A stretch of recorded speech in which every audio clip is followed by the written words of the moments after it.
Salut, je m'appelle Vanessa Pilon et je vous souhaite la bienvenue à l'École de la vie. Un endroit, mais pas vraiment un endroit, là, c'est plus comme une émission, un balado, où l'on apprend enfin des choses qui nous sont réellement utiles pour mieux naviguer cette affaire à la fois le fun et bizarre qu'est l'expérience humaine. Bon épisode? Ouais, le bon épisode, je suis pas sûre. Salut les beaux amours! Contente que vous soyez de retour à l'École de la vie. Merci de me choisir. On dirait qu'on est dans une télé-réalité.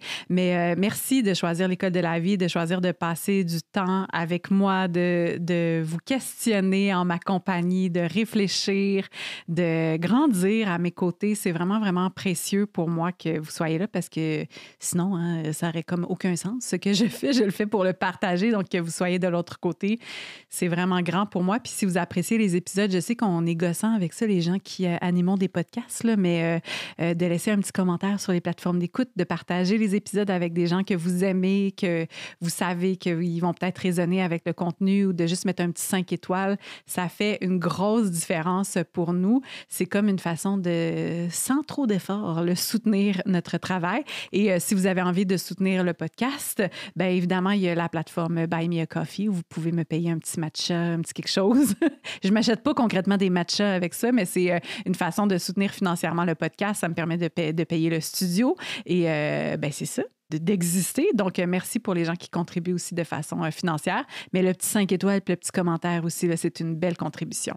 Ceci étant dit, les beaux amours, les gens, en fait, je dis les gens là, parce que, en tout cas, j'ai une invitée aujourd'hui, mais elle est venue avec son partenaire de vie qui est aussi son partenaire d'affaires. Les gens que je reçois aujourd'hui, je les aime, là. Vous dire comment je les aime. Quand je vois leurs publications passer, le contenu qu'ils présentent sur les réseaux sociaux, et ça depuis plusieurs années, à chaque fois, j'ai comme un petit orgasme de cerveau. Je suis comme très, très stimulée par les choses qu'ils partagent. Fait que là, j'ai fait monter le suspense. Là, vous vous demandez, c'est qui plaît tant que ça à Vanessa? C'est Marie-Claude et Vincent de Vivace. Vincent, Marie-Claude, un couple, maintenant famille, qui ont décidé de s'intéresser à comment réintégrer le mouvement naturel dans leur vie, comment faire en sorte qu'on puisse, sans devoir aller au gym ou pratiquer du sport, être un petit peu plus actif. Comment est-ce qu'on peut générer des habitudes de vie saines simplement par le design? Ça, c'était le point de départ du projet. Mais maintenant, c'est devenu plein d'autres choses où on questionne les normes, les façons de faire, ce qu'on considère étant comme complètement normal, genre avoir un divan dans notre salon et les impacts de ces choix de vie-là puis de ces normes-là sur notre corps, notre santé, notre mode de vie. Donc, ce sont des gens qui requestionnent tout et moi, j'aime ça parce que c'est aussi ma nature de tout requestionner. Particulièrement depuis que je suis maman, je pense que quand on devient parent, ben, on se questionne sur le legs qu'on va passer à nos enfants. En tout cas, moi, c'est ça qui s'est passé en moi. C'est au début de ma vingtaine, j'acceptais les normes puis à un moment donné, quand je suis devenue mère, je me suis dit, OK, est-ce que ce que j'ai fait, c'est aussi ce que j'ai envie de transmettre à ma fille. Puis à ce moment-là, ça m'a comme ouvert tout un monde de requestionnement, d'expérimentation, de curiosité. Et Vincent et Marie-Claude, je trouve qu'ils vont au bout de ce processus-là. Ils posent des actions, ils essaient des nouvelles façons de faire.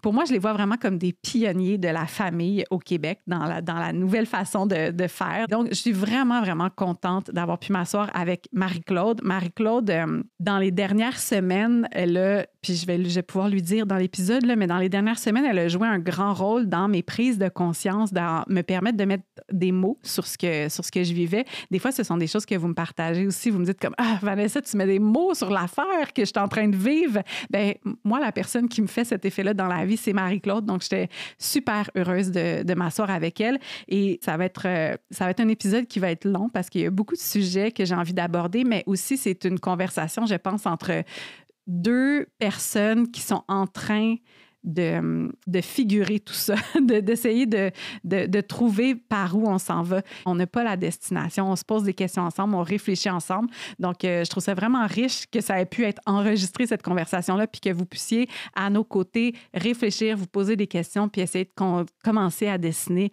les contours de comment est-ce qu'on peut vivre différemment. Parce qu'on sait que ce qu'on fait en ce moment, c'est pas nécessairement très sain pour nous, pour notre corps, pour notre santé mentale. On sait qu'il y a des nouvelles façons qui doivent émerger. On ne sait pas tout à fait comment le faire. Donc c'est ça. Continuons à réfléchir ensemble. Je pourrais prendre la posture de vous dire, j'ai tout figuré, puis on a compris, puis on va vous dire comment ça marche. Mais la vérité, c'est qu'on est en train, comme vous, de marcher ce chemin-là, puis d'essayer de le créer collectivement. Donc voilà, je vous laisse en compagnie de Marie-Claude pour cette belle et longue conversation où on redéfinit plein de choses et on se pose beaucoup de questions. Bon épisode!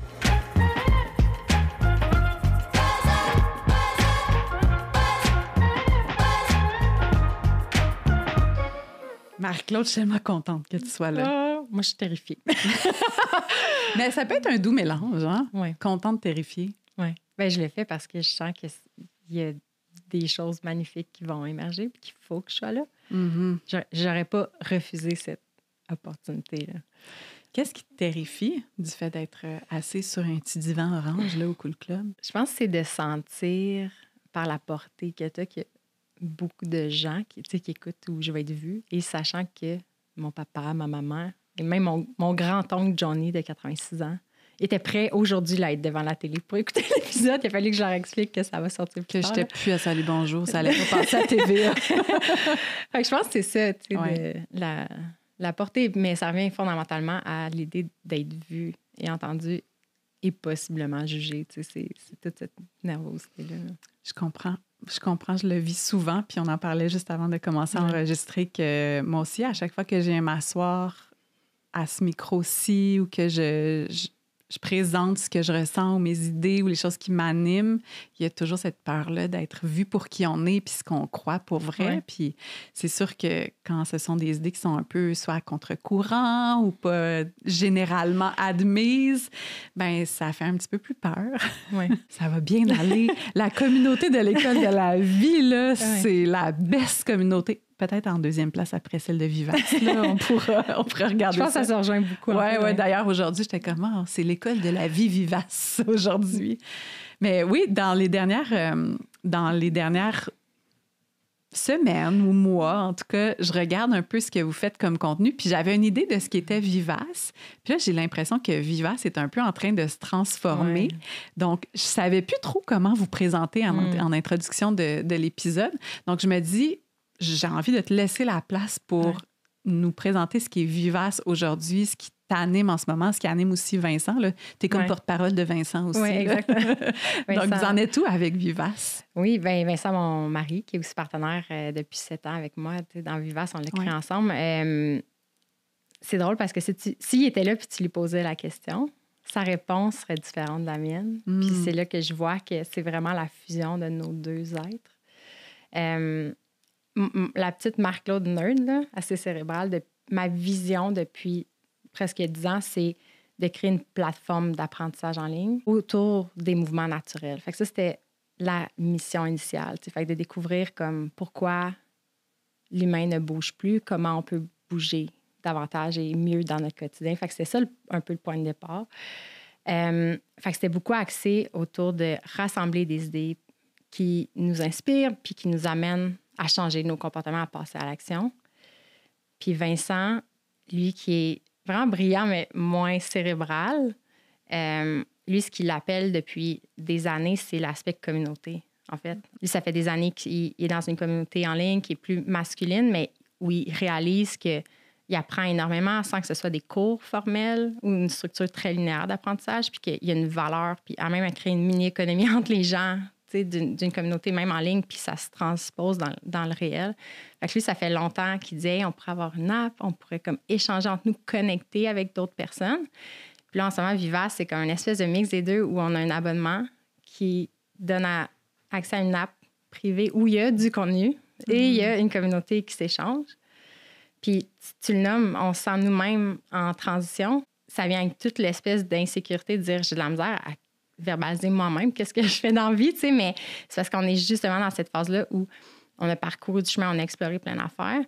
Puis là, on est comme, OK, est-ce que c'est comme la tête et le cœur, finalement? Puis est-ce qu'il y a quelque chose qui unit ces deux choses-là? Puis la manière qu'on l'articule dernièrement, puis c'est en évolution, mais c'est que finalement, on veut mettre en valeur un savoir qui est vivant, puis pour être vivant, un savoir doit être vécu, puis doit être partagé par d'autres. Quand il est transmis, c'est parce qu'il est vécu, puis d'autres personnes vont l'appliquer. Fait il y a quelque chose qui tourne autour du savoir collectif, du savoir vivant, que le savoir, il ne vient pas des livres. C'est les gens qui écrivent des livres. Le savoir, il vient des expériences humaines. Puis pour moi, l'idée d'avoir une communauté de gens qui sont sur le terrain puis qui essaient des affaires puis qui en parlent, c'est comme ça que nos connaissances et nos compétences changent. Oui, mais quand je pense à vous, on dirait que ce que je vois, c'est des gens qui osent expérimenter d'autres façons de faire. C'est comme ça que je le simplifierais, mettons. Là, ça englobe plein de choses. Évidemment, vous êtes des parents, mais vous êtes pas que parents. Mais comment est-ce qu'on peut expérimenter quelque chose, d'autres façons de faire pour ressentir que la vie est juste plus délicieuse, plus vivante, tu sais. Puis c'est en tout cas, je veux pas paraphraser, mais on dirait que d'une certaine manière, tu sais, ce qui vous anime puis ce qui m'anime en ce moment se rejoint. Puis je pense qu'on est de plus en plus de gens à se dire, me semble que la vie, c'est pas obligé d'être ce qu'on est en train de faire avec notre temps. Puis est-ce qu'il n'existe pas d'autres façons? Puis on peut aller dans l'innovation, puis c'est super l'innovation, puis ça en fait partie, mais ce que j'aime de votre approche, c'est de faire... Il faisait sûrement des affaires vraiment nice à une autre époque, comme il y a des manières ancestrales d'aborder les choses qu'on peut peut-être ramener et retisser dans notre contexte actuel, qui sont encore pertinentes, là, qui n'ont pas besoin d'être dans les vieilles archives, dans les manières autrefois qui sont que des curiosités. Mais est-ce qu'on peut réintégrer certaines de ces choses-là dans notre vie actuelle? Puis, bon, là, c'est tout moi qui viens de faire un monologue. Ça m'arrive souvent de faire des petits bouts de monologue, mais ce que je voulais te poser comme question, c'est comment est-ce que vous en êtes venu à ce constat-là, peut-être qu'il fallait faire les choses différemment? Puis, tu sais, d'où est-ce que vous arrivez? Parce que sur papier, là, pour vrai, on lit c'est quoi Vivace, puis on s'imagine, excusez les stéréotypes, mais genre, je suis comme, bon, il va arriver habillé en lin, il va avoir des petits dreads ici et là, peut-être, ou en tout cas, des gens qui ont toujours choisi de vivre en marge de la société, mais de ce que je comprends de votre histoire, c'est pas tout à fait ça, là. Tu m'as dit que tu viens de Laval. Oui, exact. Mais c'est drôle, parce que je me suis dit, je vais-tu nommer mon sentiment que les gens pensent qu'on est des hippies habillés en linge. C'était exactement ça l'exemple que j'avais. Puis je me disais, non, j'assume que les gens pensent ça, mais tu me confirmes que c'est vraiment ça. T'sais. Bien, sur papier. Puis, ceci étant dit, si vous êtes hippie habillé en lin, je suis un petit peu hippie habillé en lin aussi. Il y a une partie de moi qui est ça. On vous aime, puis c'est pas ça, mais c'est de dire, c'est pas nécessairement juste une espèce de mode de vie complètement alternatif. Il est quand même tissé dans plein d'autres choses. Bien, c'est ça qui est intéressant. Tu sais, peut-être juste nommer les choses que de l'extérieur, il semble hippie en ce moment.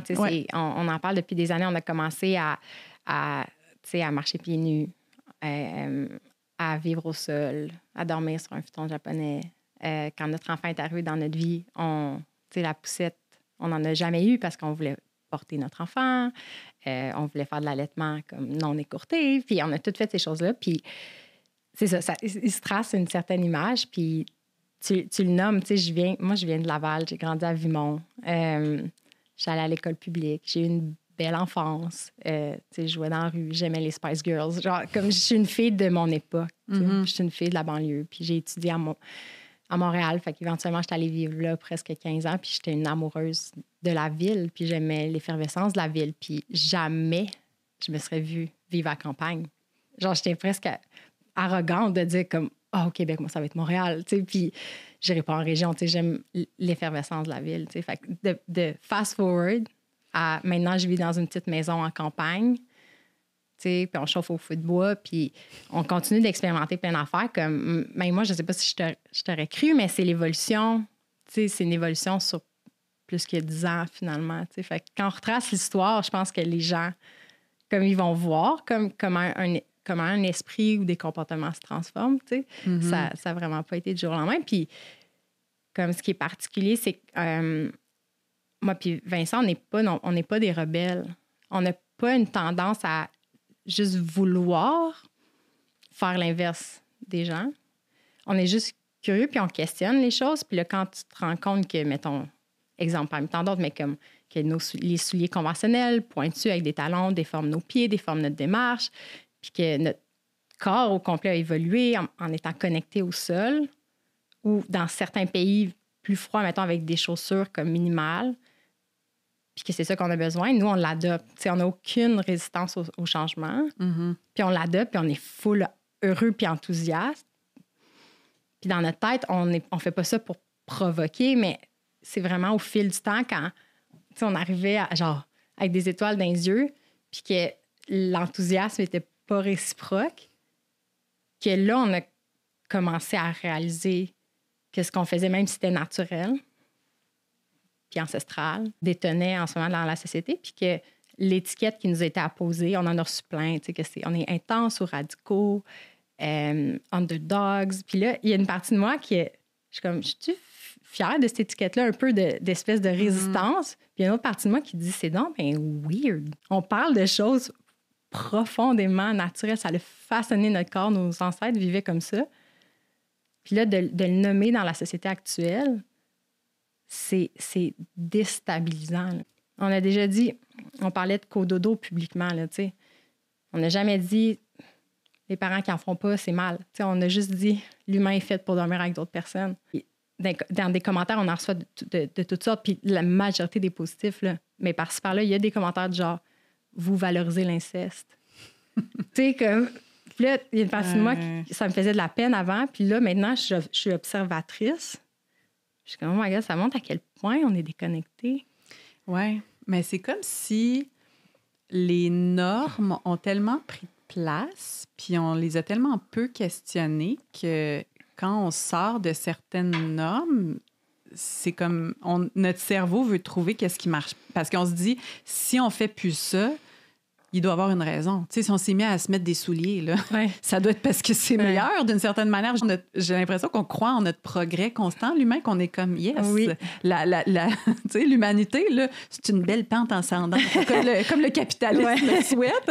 Puis là, on se dit, ben si on fait plus ça, ça doit être parce que c'est arriéré ou quand on essaie de ramener certaines choses ou de simplifier des affaires ou juste de questionner, des fois, effectivement, ça peut être mal reçu parce que c'est déstabilisant. Tu fais, mais parce que je pense que chaque humain, fondamentalement, on a le goût de faire le bon choix. Tu sais. Puis on se dit, les choix que je fais, c'est probablement les meilleurs à la lueur de ce que je connais. Puis là, quand quelqu'un t'arrive avec un choix qui est quand même assez loin de ce qui se passe, c'est-à-dire dire, mettons, je pense qu'on serait mieux de ne pas porter de souliers puis être nu-pied, c'est probablement meilleur pour le corps puis plein d'autres raisons. Bien, c'est sûr qu'il y a une petite forme de résistance naturelle. Moi aussi, là, quand on m'arrive avec des nouvelles idées, si je suis dans mon ego, je vais être comme, ben non, ce que je fais, c'est vraiment correct. Mais en même temps, si justement je me mets dans une posture d'ouverture puis de curiosité, ben 2 secondes après, je suis rendue sur Internet puis je fais des recherches puis je regarde des vidéos puis je suis comme, ben crime, c'est pas fou. C'est pas fou, cette idée-là. Je vais peut-être l'essayer. Et c'est ça que je trouve qui est le fun avec vous, c'est que vous êtes comme, ben on va l'essayer, on va l'expérimenter. Puis je pense qu'on se ressemble un peu là-dessus. Là. Moi aussi, je suis le genre de faire, j'ai entendu parler de ceci, je vais l'essayer pendant quelques mois. Puis il y a des pratiques que j'ai abandonnées, mais il y en a d'autres qui finalement font partie de ma vie, notamment marcher nu-pied le plus possible, puis la chaussure minimaliste, puis tout ça. Puis moi aussi, là, les gens étaient comme, ça va, la grande hippie, tu sais, on peut pas faire ça. Marcher nu-pied, c'est dangereux. Puis souvent, c'est un peu la résistance. C'est sale, c'est dangereux. Puis je me rends compte aussi que des choses tellement simples, des fois, peuvent présenter de la résistance. Puis je trouve ça intéressant qu'on décortique peut-être le pourquoi pourquoi c'est confrontant les idées. Ça, c'est dur pour moi de le comprendre parce que je réalise que quand quelque chose fait du sens, je pense que moi et Vincent, on a quasi zéro résistance. Mm-hmm. Comme il y a quelque chose qu'on va découvrir. Puis même, en fait, des fois, je dois moi-même juste limiter l'information qui sera en moi parce que je le sais que si j'entends des choses que je dois changer mes comportements, je vais vouloir le faire.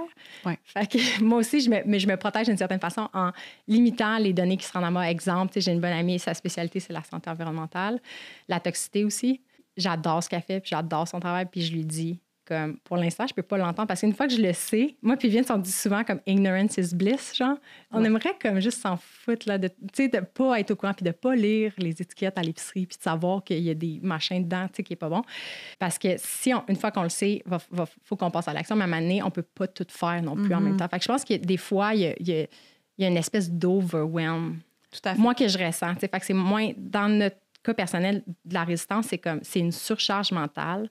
Parce qu'à partir du moment où on analyse notre environnement, la toxicité est à quel point notre mode de vie est dysfonctionnel par rapport à nos besoins fondamentaux, c'est tellement grand qu'on n'aura jamais fini. Puis moi, ce que je réalise, c'est que il y a une partie de mon système nerveux qui se sentait en mode survie, qui disait il y a quelque chose qui cloche, puis il faut que j'agisse. Puis je suis incapable de me reposer tant que c'est pas la tâche n'est pas complétée. Je sais pas, c'est comme une petite fille d'école là, qui se fait donner un devoir, tu sais.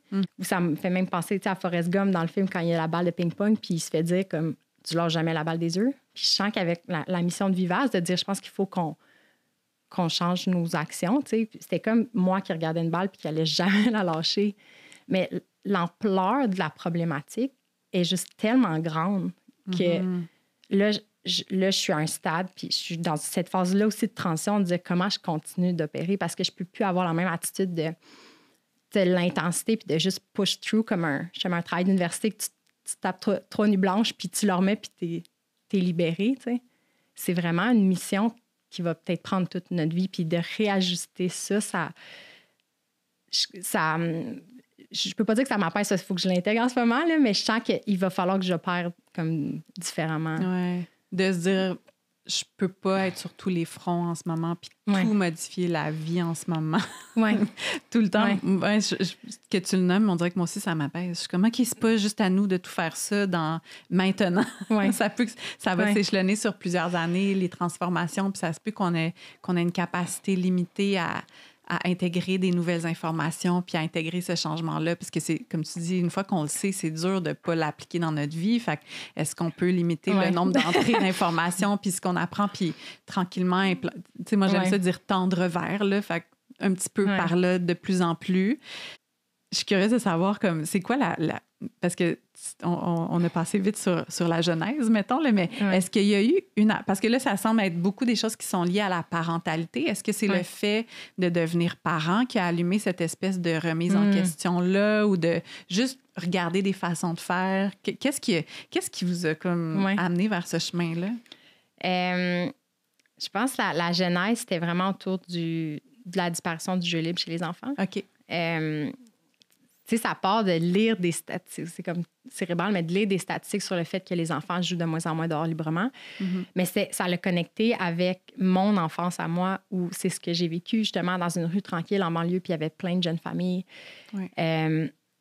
Puis l'espèce de pas de deuil, mais la peur de dire l'enfance que j'ai connue ne sera pas vécue par les enfants. Qu'est-ce que je fais? Puis je n'étais pas mère à ce moment-là. Mais j'étais dans la promotion des saines habitudes de vie. Puis là, je me suis dit, OK, c'est comme dans toutes les causes possibles, justement, celle que je vais choisir, c'est ça, parce que c'est vraiment personnel. T'sais. Puis après ça, comme on lit sur le fait que, tu sais, beaucoup, la surprotection, c'est les parents qui surprotègent. Puis ils font plus confiance à leurs voisins, machin. Puis là, je suis comme, c'est la faute de l'attitude. C'est l'attitude des adultes, le problème. T'sais. Puis là, tu passes sur cette ligne-là, puis t'es comme, on va promouvoir le multisport pour que l'enfant se sente habile et bien dans son corps. Fait que toutes des choses comme les débuts de Vivace, c'était beaucoup ça, puis j'y crois encore, en fait. Mais il restait la question comme, si tout le monde sait que c'est bon bouger, là. Puis c'est ça que j'aime un peu de notre domaine, c'est que c'est tough à vendre, le mouvement. Comme c'est tough à vendre. T'sais, manger, tout le monde est obligé de manger, mais bouger, on peut ne pas bouger pour vivre, t'sais. Mais tout le monde dit que c'est bon. Il y a comme pas un lobby anti-activité physique. Là. Rester assis. C'est comme, il n'y a pas de lobby anti-mouvement où c'est pas un sujet qui est controversé. Fait que pourquoi on bouge pas? Puis il y a une partie de moi qui disait comme, tu la paresses. Faut-tu juste qu'on le répète plus aux gens? Il faut bouger, mais c'est ça qu'on fait en santé publique depuis tellement longtemps. Puis les stats empirent. Fait qu'il y a une partie de moi qui se disait, je pense que le message, il percute pas d'une façon ou d'une autre. Puis justement, à un moment, je travaillais pour moi puis Vince, on s'est vraiment connus quand on travaillait pour la plus grande compagnie de promotion d'activité physique au Canada, qui est Participation. Puis j'étais dans des campagnes comme ça, puis on faisait la promotion du jeu puis de la littératie physique. Puis j'ai lu un livre qui disait comme on est programmé pour manger plus et bouger moins. Puis là, il y a eu un déclic dans ma tête, tu sais, qu'on a une nature humaine qui veut préserver de l'énergie. Puis là, on essaie de dire aux gens de faire mange moins, bouge plus, c'est simple, tu sais. Mais comment on amène les gens à bouger alors qu'on veut juste s'affaisser sur le divan puis que c'est normal? C'est devenu un peu comme notre question. Puis la réalité, c'est que je le voyais même en moi. Tu sais, je suis pas... Il y a des gens qui sont comme full athlètes, qui doivent bouger tous les jours. Puis moi, c'est un combat constant aussi. Là. J'ai envie de rester assis en linge mou chez nous. Tu sais. Fait que je pense que c'est devenu un peu personnel à ce niveau-là, de dire comment moi, je change mon rapport au mouvement. Puis là, quand tu lis tu commences à réaliser que nos vies sont juste rendues tellement confortables qu'on peut se permettre, les choses viennent à nous. On peut se permettre de ne pas générer d'efforts. On a créé, en fait, le mode de vie basé sur notre besoin de confort. C'est un besoin légitime, tu sais. Mais c'est comme si ça a atteint un seuil où on s'en rend pas compte que notre environnement nous influence en retour. Puis tu nommais tantôt, c'est super pertinent. On est dans une société qui a l'impression de juste aller vers le haut, tu sais, qu'on fait juste progresser. Fait qu'on associe presque n'importe quelle technologie à quelque chose de juste positif. Mais quand tu commences à remarquer que chaque technologie, en fait, c'est juste un outil, puis il y a du bon, puis il y a des revers. Puis là, mettons, on analyse la chaise, que la chaise influence notre posture. Puis si on est sur une chaise des heures par jour, les enfants sont des heures par jour, ils vont perdre des capacités, ils vont perdre la capacité à squatter, par exemple. C'est là que le fun a commencé, de dire comme « Ah, la chaise a cet effet-là », puis les souliers ont quel effet. Puis là, on a commencé... Pour nous, c'était juste vraiment trippant, tu sais, de même dire les verres. C'est une technologie, tu sais. En quoi ça influence nos mouvements? Mais c'est qu'avant, il n'y en avait pas. Fait qu'on prenait sûrement nos mains. Genre, il y avait un geste, comme chaque objet remplace des gestes. Ça nous sauve du temps, mais au final, là, on bouge plus, puis on dit aux gens, va au gym. Tu sais, être actif, un mode de vie actif, c'est d'inscrire de l'activité physique dans ton horaire, mais là, les gens, on n'a pas envie de le faire. Puis on est un peu dans une impasse. Puis quand Marc Aurèle est arrivé, je pense que c'était une de tes questions. La question initiale, c'était par rapport à l'enfance. C'est comme, moi et Vince, on a commencé à tester plein d'affaires sur nous-mêmes. Puis ça a été notre approche dès le début. Vince avait un blog initialement, c'est ça, qui s'appelait Vivace. Puis c'était, j'enlève un objet, qu'est-ce qui se passe? Fait une semaine sans fourchette. Puis c'était vraiment playful. C'était vraiment juste, même qu'il l'intellectualisait pas tant que ça, il faisait pas des recherches préalables pour dire c'est mieux de manger avec ses mains. C'est juste, qu'est-ce qui se passe si j'enlève ma fourchette? Puis il en parlait après. Puis ça a juste resté notre façon de fonctionner, de dire, on lit de la théorie, on s'inspire, on le fait, on en parle. Puis là, quand notre enfant est arrivé dans notre vie, bien, on a commencé à analyser la vie de son expérience à lui. Puis au début, un petit bébé, ses mouvements, c'est les mouvements de la mère. Puis après, quand il vient au monde, puis il est dans nos bras, bien, c'est notre corps qui le fait bouger. Si l'enfant est toujours déposé au sol ou dans une chaise, son expérience de la réalité n'est pas la même. Puis quelqu'un pourrait dire, bien, c'est pas grave, c'est juste différent, mais si on pense que tout son corps, puis sa compréhension de l'espace, puis sa connexion aux autres se forme dans nos bras, le fait qu'il soit à terre, c'est pas banal. Tu sais, puis même les enfants ont des têtes plates maintenant, puis ils vont dire comme... Une des recommandations, c'est plus de portage, tu sais. L'enfant, littéralement, son corps se fait façonner par l'objet, tu sais. Puis des fois, vu qu'on le voit pas, comme on va comme balancer avec, mettons, des casques pour les enfants, ou on va dire, fais du tummy time, mais là, sur le ventre, tu sais. Mais si on voit pas l'effet de l'objet, on voit pas ce qui manque, en fait. Si on valorise trop l'objet, on voit pas que... On perd des compétences comme adulte, puis on n'offre pas à l'enfant ce qu'il a vraiment besoin. Oui, c'est comme si d'avoir introduit toutes ces technologies-là. Puis c'est la première fois que j'entends quelqu'un nommer que le verre est une technologie. Puis je suis comme, ben oui, c'est sûr, c'est une technologie. C'est comme un objet qui a été créé pour nous faciliter la vie, nous permettre c'est ça, de boire plus facilement. Là, je suis comme, OK, ben oui, c'est vrai. Puis là, je suis comme, oh, tout dans ma vie qui est une technologie, finalement, que je voyais pas comme ça parce que je le prends pour acquis. Puis je suis née, il y avait des verres, je suis née, il y avait des chaises. J'ai jamais questionné la présence de cet objet-là, mais surtout l'impact que ça a parce que c'est ça, hein, on dirait qu'il y a toujours une petite forme d'échange. Le confort, c'est super, puis on a besoin d'une certaine forme de confort, mais là, on dirait qu'on est allé overboard, là, sur le confort. D'ailleurs, tu es assis dans un divan très confortable, peut-être un petit peu trop, mais c'est comme de se dire, OK, mais qu'est-ce que j'ai dû donner en échange pour obtenir ce confort-là, puis toujours avoir de plus en plus de confort. Puis effectivement, il y a probablement des choses qu'on a laissées aller, puis on s'en rend même plus compte parce que ça fait tellement partie de la vie. Oui.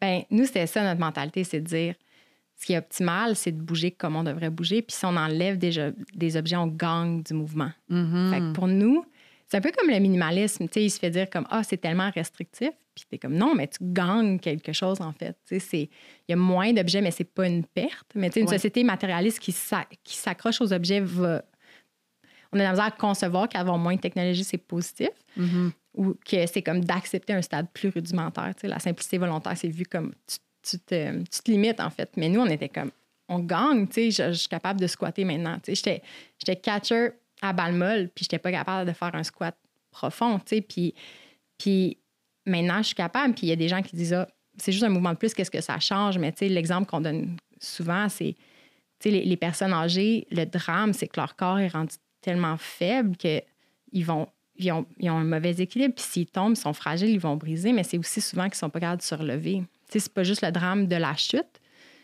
c'est le drame qu'ils sont pas capables de se relever puis ils vont être littéralement au sol longtemps. Tu sais. Fait qu'il y a une partie de moi qui disait, qui se voyait comme l'enfant qui se fait modeler par la chaise et la future personne âgée. Puis, je sais pas si c'est enceinte, mais là, je disais les stats que les enfants commencent à avoir des maladies chroniques qu'on associe à la vieillesse. Puis c'était toujours ce mix-là, on dirait, mon avancement de genre lire des rapports, lire des données sociétales, mais les ramener dans ma vie personnelle, tu sais, puis dire comme... Nous aussi, là, on fait partie de ces stats-là. Je pense que des fois, même moi, je vis dans l'illusion que ces maladies chroniques-là, je vais y échapper. Il y a il y a des maladies qui se voyaient, mettons, à 60 ans, là, qui se voient plus jeunes. Puis même, c'est ça, des enfants qui ont des problèmes cardiovasculaires, qui ont des problèmes... Fait que là, tu te dis comme... Tu sais, l'espérance de vie est comme... est estimée à être possiblement plus courte pour les enfants de cette génération-là que nous. Puis là, il y a une partie de moi qui est comme... Il a-tu fallu qu'on se rende jusque-là pour agir? Puis là, tu imagines, tu sais, ton propre enfant, puis comme tout parent, je pense que c'est de réaliser que lui, il arrive dans un monde que son âme l'a choisi au final, tu sais, mais qu'on est dans des environnements qui nous façonnent avant que nous, on peut les façonner en retour, tu sais. Puis on dirait que j'ai ressenti cette énergie-là de devoir être la gardienne du contexte que je ferais à mon enfant, tu sais. Puis nous, on a tout fait ce qu'on s'était mis dans la tête de faire, tu sais. Fait qu'on a questionné la couche. Ouais. Justement, pour moi, c'était juste un jeu. Tu sais, j'ai vu une image d'une mère en Afrique qui, tu sais, il fait chaud, ils ont peu de linge, puis le bébé avait juste un petit pagne, puis il était super propre, tu sais. Comme, c'était beau, la mère était digne, puis là, j'ai allumé, j'ai fait, il n'y avait pas de couche avant. Comment il faisait? Puis vu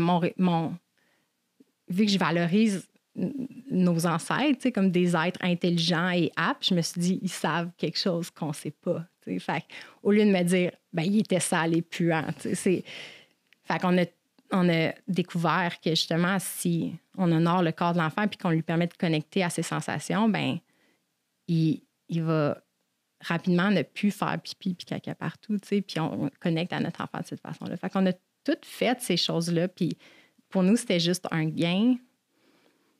Puis, pas le backlash qu'on a ressenti, c'est que quand les autres personnes autour de nous, ils font pas comme on fait, il y a une forme d'isolement. Même s'il n'y a pas de jugement, il y a une forme d'isolement parce que ton entourage ne peut pas t'enseigner certaines choses. Fait que, tu sais, il faut que tu te replies, que tu lises dans des livres, tu regardes des vidéos. Fait que ça demandait beaucoup d'énergie. Tu sais, juste le fait quand tu allais, c'est aussi simple que ça, que si tu donnais le biberon, mais tu peux confier ton bébé à quelqu'un d'autre. Mais là, tu es lié à ton bébé, tu sais. Puis j'avais pas anticipé que la difficulté venait pas juste de l'exécution de techniques ou de certains mouvements, mais c'est tout l'isolement qui venait avec. Puis on a commencé à avoir des témoignages de personnes qui disaient « Hey, moi aussi, je porte mon enfant. » Puis là, j'en ai un deuxième, puis j'ai porte les deux. Puis j'ai vraiment mal au dos, en fait. Je suis vraiment fatiguée, je suis pas capable. Puis des parents qui se sentent comme un échec parce qu'ils sont pas capables de tout appliquer, ces idées-là. Puis là j'ai comme juste arrêté. J'ai fait « C'est parce que la poussette, c'est pas juste que ça change l'expérience de l'enfant, c'est que ça remplace un autre humain. » Puis je le voyais pas avant, je pense, que c'était comme les technologies enlèvent des efforts, comme enlèvent du mouvement. Mm-hmm. C'était ça, la connexion. Puis j'ai fait, non, il y a une poussette parce qu'il n'y a plus de grand-maman, puis de tante, puis de cousine, puis de petits frères qui porte l'enfant avec nous. Puis là, ça atteint un niveau de complexité qui était vraiment grand pour moi parce que jusqu'à maintenant, c'était moi puis Vince dans notre appart qui testait nos affaires puis qui trouvait ça donc cool de mettre des obstacles dans notre corridor juste pour enjamber des choses pour pas marcher sur une ligne droite. Tu sais, c'était comme ça, notre trip, là. Puis là, on est comme, oh my God, il faut vivre avec d'autres personnes, tu sais, il faut de l'aide. Mm-hmm. Qu'est-ce qu'on fait? Oui, bien c'est ça, là, de réaliser que les objets, oui, sont pour un confort accru, que ce soit plus rapide, pour qu'on puisse travailler davantage. En tout cas, tu sais, c'est comme, voilà la liste des avantages. Puis là, finalement, de faire, et c'est aussi pour remplacer d'autres humains. Puis ça, moi, je l'ai réalisé, je pense, dans les dernières semaines. Là. C'est comme quelque chose de nouveau là, dans ma vie, de réaliser que certains objets existent pour pallier au fait qu'on est isolé. Puis là, j'ai fait, non! Mais tu sais, OK, moi, je suis le genre de mère, puis si j'ai un deuxième enfant, je sais que je vais être une autre genre de mère que la première, là, mais je le dis avec beaucoup de vulnérabilité. Là. Moi, quand j'ai appris que j'étais enceinte, premièrement, j'ai décidé de déménager à la campagne parce que ça, c'était fort pour moi. C'est comme, OK, l'appel de la nature, je pense que la nature, c'est important pour l'enfance, puis le jeu libre à l'extérieur. Je suis comme, parfait, on déménage à la campagne, première étape. Mais là, moi, après, j'ai pas pensé à l'aspect humain de l'enfance puis de la famille. Puis j'étais comme, mais regarde, on fait ça tout seul. Puis j'étais dans l'espèce d'histoire de l'autosuffisance. C'est le but à atteindre, là, de plus avoir besoin de personne, de cultiver son petit jardin. Être à l'extérieur du système, on va avoir des panneaux solaires. Regarde, ça va être parfait. On va vivre dans notre petit jardin d'Éden, tout seul, 2 adultes avec un enfant. Yes! Là, j'étais comme, c'était un peu le narratif que j'avais. Et là aussi, l'autre narratif que j'avais, c'était quels sont les meilleurs objets pour vivre ma parentalité de cette façon-là, mettons. Puis là, je fais de la recherche, puis effectivement, moi aussi, je suis genre, bon, je veux faire du cododo, mais là, ça va être quoi l'objet qui va me permettre de faire du cododo de façon sécuritaire? Puis après ça, le portage. Puis là, tu sais, je pensais à toute cette série d'objets-là. Puis là, quand je me suis mise, il n'y a pas si longtemps, à regarder ça, par la lentille de comme... C'est aussi pour pallier au fait qu'on est tout seul, les parents. Tu sais, je veux dire, il y a des chaises, là. Puis je l'ai acheté, cette affaire-là, parce que mon bébé, j'étais plus capable de le porter tout le temps. Je le portais 24 heures sur 24. Elle dormait juste sur moi. Tu sais, à un moment donné, j'étais comme... Je n'ai plus d'espace. Je suis comme fusionnée avec ce petit tête-là. J'aurais le goût d'avoir de l'espace, mais il n'y avait pas d'autres paires de bras, d'autres corps pour prendre mon enfant. Fait que qu'est-ce que j'ai acheté?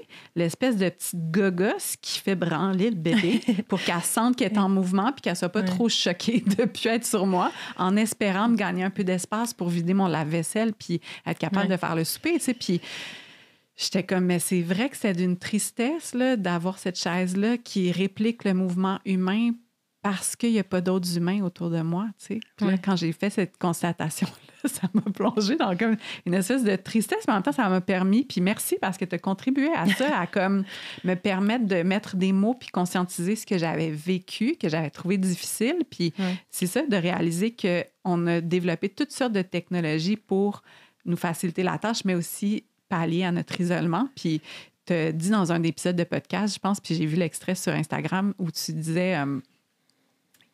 je suis pas en train de te donner la quote, la citation exacte, mais tu nommais quelque chose comme j'ai haï ça être toute seule avec mon enfant. Tu sais, pas haï, là, le mot est très fort, mais comme j'ai trouvé ça difficile être toute seule avec mon enfant, j'ai pas aimé ça.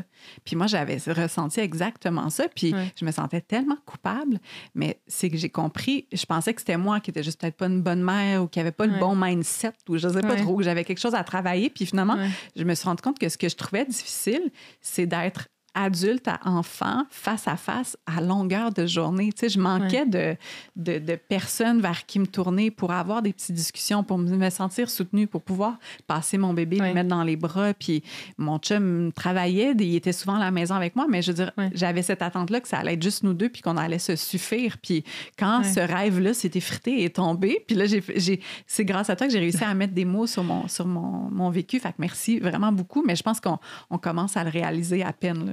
En tout cas, ça aussi, c'était un autre très long monologue. Non, mais je trouve ça vraiment fascinant. Puis, j'ai peut-être pas dit le mot haï, mais je pense que c'est représentatif de comment je me sentais. Il y a des moments où, tu sais, entre Vincent et moi, c'est lui qui est plus le papa à la maison. On envoyait Marc-Aurèle, par exemple. Il était avec nous comme 1 an et demi à la maison. Puis après, quand il allait dans un milieu de garde, c'était comme les matinées. Puis c'est lui qui était avec notre enfant l'après-midi. Parce que je sais pas si c'est un mix de genre, tu sais, je pense que j'avais beaucoup de blessures à guérir. La naissance avait été difficile. Puis je pense que mon système nerveux était encore vraiment activé. Fait que je pense que ça, c'est une réponse. Puis je pense qu'il y a une autre réponse qui n'est pas juste personnelle à mon histoire, mais une autre réponse que, justement, on est fondamentalement pas faite pour ça. Puis il y a des gens qui le vivent bien, puis pour vrai, tant mieux. Comme justement, j'admirais ça, puis je me disais, comme je devrais pouvoir être seule à la maison avec mon enfant, puis juste comme savourer tous ces petits moments-là de douceur. Il y a des moments où je suis avec Marc-Aurèle, puis Vincent, fallait qu'il me demande des nouvelles, même quand il était à distance, puis il dit comment tu te sens, puis j'avais eu le courage de dire chaque seconde est un supplice. Genre chaque seconde. Puis c'est une douleur même physique de dire comme je me sens tellement seule, là. Comme ce sentiment-là qu'il devrait avoir d'autres personnes. Puis, tu sais, je pense que, tu sais, comme beaucoup de personnes aussi qui questionnent les objets, bien, on n'avait plus de télévision à la maison. T'sais. Pendant 1 an et demi, j'ai pas regardé mon téléphone en allaitant parce que je me disais, je vais être pleinement présent pour mon enfant, tu sais. Puis, fait que c'était juste littéralement moi qui allaitais puis qui regardait le mur, tu sais. Puis, je devenais comme... Puis Vincent est ultra présent. On est tout le temps ensemble. Il est vraiment comme présent puis affectueux. Mais des fois, il sortait de la pièce puis j'étais comme, va-t'en pas, faut que je parle à quelqu'un. Tu sais, genre, il faut que j'interagisse avec quelqu'un, tu sais. Puis c'est là que ça devient aussi déchirant parce que t'es comme, il y a toutes ces choses-là que je sais que c'est bon pour mon enfant. Puis avec les ressources actuelles, il faut que je comble mes besoins et les siens et c'est impossible. C'est ça qui fait mal. C'est qu'on est une société aussi qui valorise beaucoup la productivité puis l'optimisation puis d'être plus efficace. Puis on a essayé d'être plus efficace. Puis c'est un cul-de-sac parce que le pool de ressources est insuffisant. Il n'y a aucune façon de configurer la patente pour que tout le monde soit comblé. T'sais, il faut d'autres humains comme...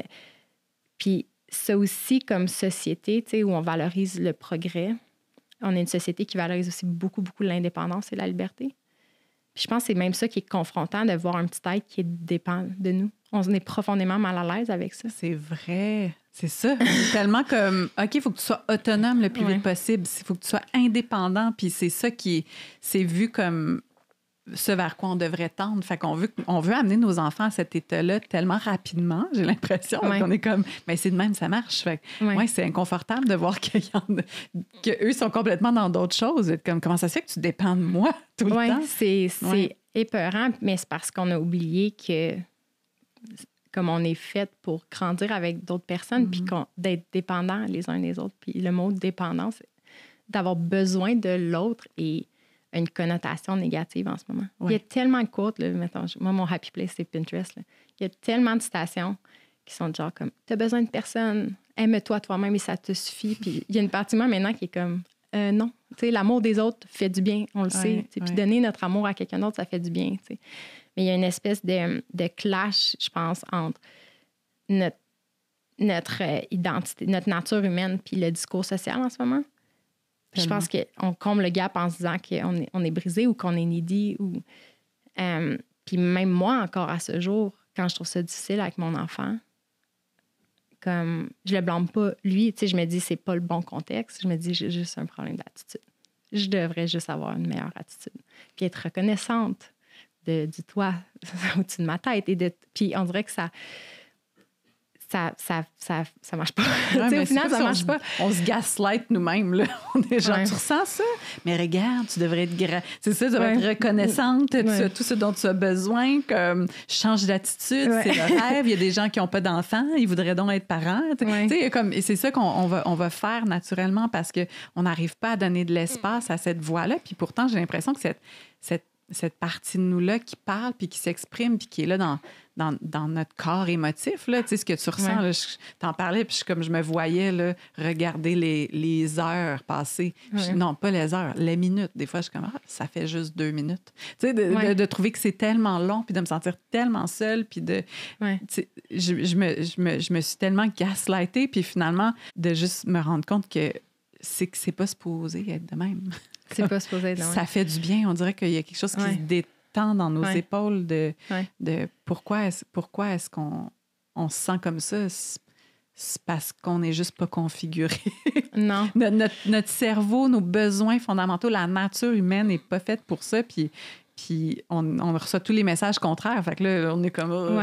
C'est un peu mélangeant, mais mettons que je te demande, c'est une grande question, là, puis t'as peut-être pas le mot, puis c'est peut-être pas ça qu'on veut répondre, mais c'est quoi, selon tout ce que... Tu fais beaucoup de recherches, beaucoup de lectures, t'expérimentes beaucoup, mettons. Ça serait quoi un peu la nature humaine selon ce que tu trouves? Tu sais, c'est quoi profondément notre nature, notre configuration de cerveau? Tout à l'heure, tu parlais de...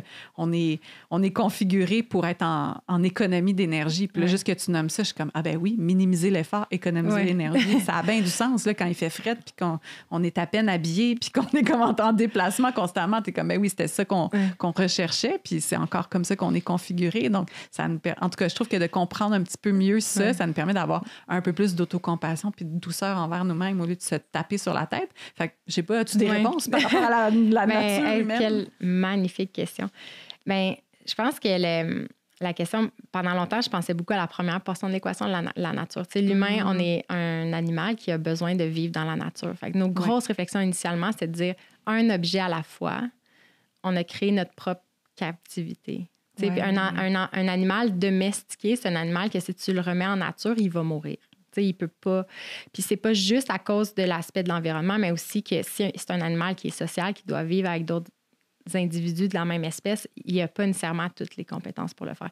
Puis vu de même, si on regarde comment on évolue à comment on vit maintenant, c'est tellement un gros clash en termes de nature on s'est auto-domestiqué, en fait. On nous prend, on nous téléporte dans une forêt, là, puis on meurt. Genre, littéralement, on meurt. Puis, maintenant, c'est des émissions de télé là, où on met des gens puis en mode survie, puis on est fasciné qu'ils soient capables de s'abriter, de manger, il y a des histoires où une fille se perd en faisant du hiking, puis elle ressort de la forêt après 2 semaines, puis elle a perdu 30 livres, puis elle a une cheville, foulée, puis c'est là qu'on est rendu un peu comme espèce. Puis moi, je m'inclus là-dedans. Là, tu me mets dans une forêt, puis tu me dis, reviens à la civilisation. Je sais pas si je réussis. Là, vraiment. C'est drôle parce qu'il y a quelques semaines, je marchais en forêt. On habite en forêt, puis moi, j'ai un bulldog français. Là. Le bulldog français, c'est quand même un bel exemple là, de gens qui ont... Tu sais, c'est quand même parti du loup, là, puis sont comme, on va les reproduire. Puis là, finalement, t'as comme une petite affaire. Ils peuvent même pas accoucher naturellement. Il faut que ce soit par césarienne. Elle respire pas bien parce que son museau est écrasé. Puis là, on était en forêt, puis on riait tendrement d'elle. On se disait comme, c'est sûr qu'elle survivrait pas 20 minutes toute seule ici. Puis en même temps, je disais ça, puis là, ça m'a renvoyé le reflet de genre, hey, moi non plus. En n'ayant pas tout mon Gore-Tex, là, puis mes petites affaires pour m'allumer des feux, puis genre, je survis pas, là. Fait effectivement, comme, avouons qu'on est domestiqué, puis qu'on s'est auto-domestiqué. Puis je pense qu'une partie de notre stress puis notre peur de nous se retrouver en forêt tout seul, comme on l'applique à nos ancêtres, puis on se dit, hey, ils devaient être perpétuellement stressés, puis en mode survie, puis leur vie devait être misérable. Mais la réalité, c'est qu'eux, c'était leur vie, puis ils étaient aptes et compétents, puis ils connaissaient la nature intimement, tu sais. Fait qu'il y a une partie de moi qui se disait, OK, il me faut plus de nature, tu sais, il faut que je retourne en nature. Puis j'ai fait ce move-là, j'arrive en campagne, puis je réalise que je sais pas interagir avec la nature. Je parle pas le langage de la nature. Il y a plein de possibilités, mais mon cerveau les voit pas parce que je suis pas capable de me faire une tasse en bois en ce moment, tu sais. Ça demande une compréhension que j'ai pas, puis l'acquérir vient des autres personnes, tu sais. Puis, fait que ma vision avant de ce qui était un mode de vie naturel était très axée à il faut plus de nature. Puis, c'est tough de le voir, mais maintenant, un paysage même naturel va nous combler pour notre besoin d'être connecté, mais va jamais combler le besoin qu'il y ait d'autres humains. Tu sais, un environnement naturel pour l'humain, on est une espèce sociale, c'est avec d'autres personnes. Fait que, justement, d'être, on le vit, là, les deux, tu sais. Une famille comme face à l'immensité magnifique de la nature, comme on ne sera jamais comblé pour l'aspect humain. C'est 2 vases pas communicants. Puis notre aptitude à survivre en nature dépendait des autres personnes. Puis récemment, ce qui m'a encore plus fait du bien, c'est qu'on parle beaucoup de la crise de l'isolement en ce moment. Tu sais, c'est beau parce que c'est... Même aux États-Unis, tu sais, le chirurgien général, je ne sais pas son titre en français, mais il a reconnu que c'est un problème majeur de la société. Mais ce que j'ai réalisé, c'est que la nature humaine, c'est qu'on est fait pour être avec d'autres personnes, mais c'est pas juste une question d'avoir de la compagnie. C'est pas juste une question qu'il y ait juste d'autres personnes autour de nous, parce que là, on pourrait se dire, ben pourquoi j'y vais pas au village puis je fais juste comme rester là, entouré de gens? C'est que c'est pas juste qu'il faut d'autres humains, c'est qu'il faut d'autres humains avec qui on a un lien de confiance. d'autres humains avec qui on partage des ressources, puis des humains avec qui on partage une culture puis des valeurs, puis qu'on sent qu'on ne va pas se faire rejeter à tout moment. Je pense que ce lien-là, un amour quasi inconditionnel d'une tribu, je pense que c'est dur pour nous de le concevoir parce qu'on s'est fait dire qu'il faut chacun nos affaires puis chacun notre maison.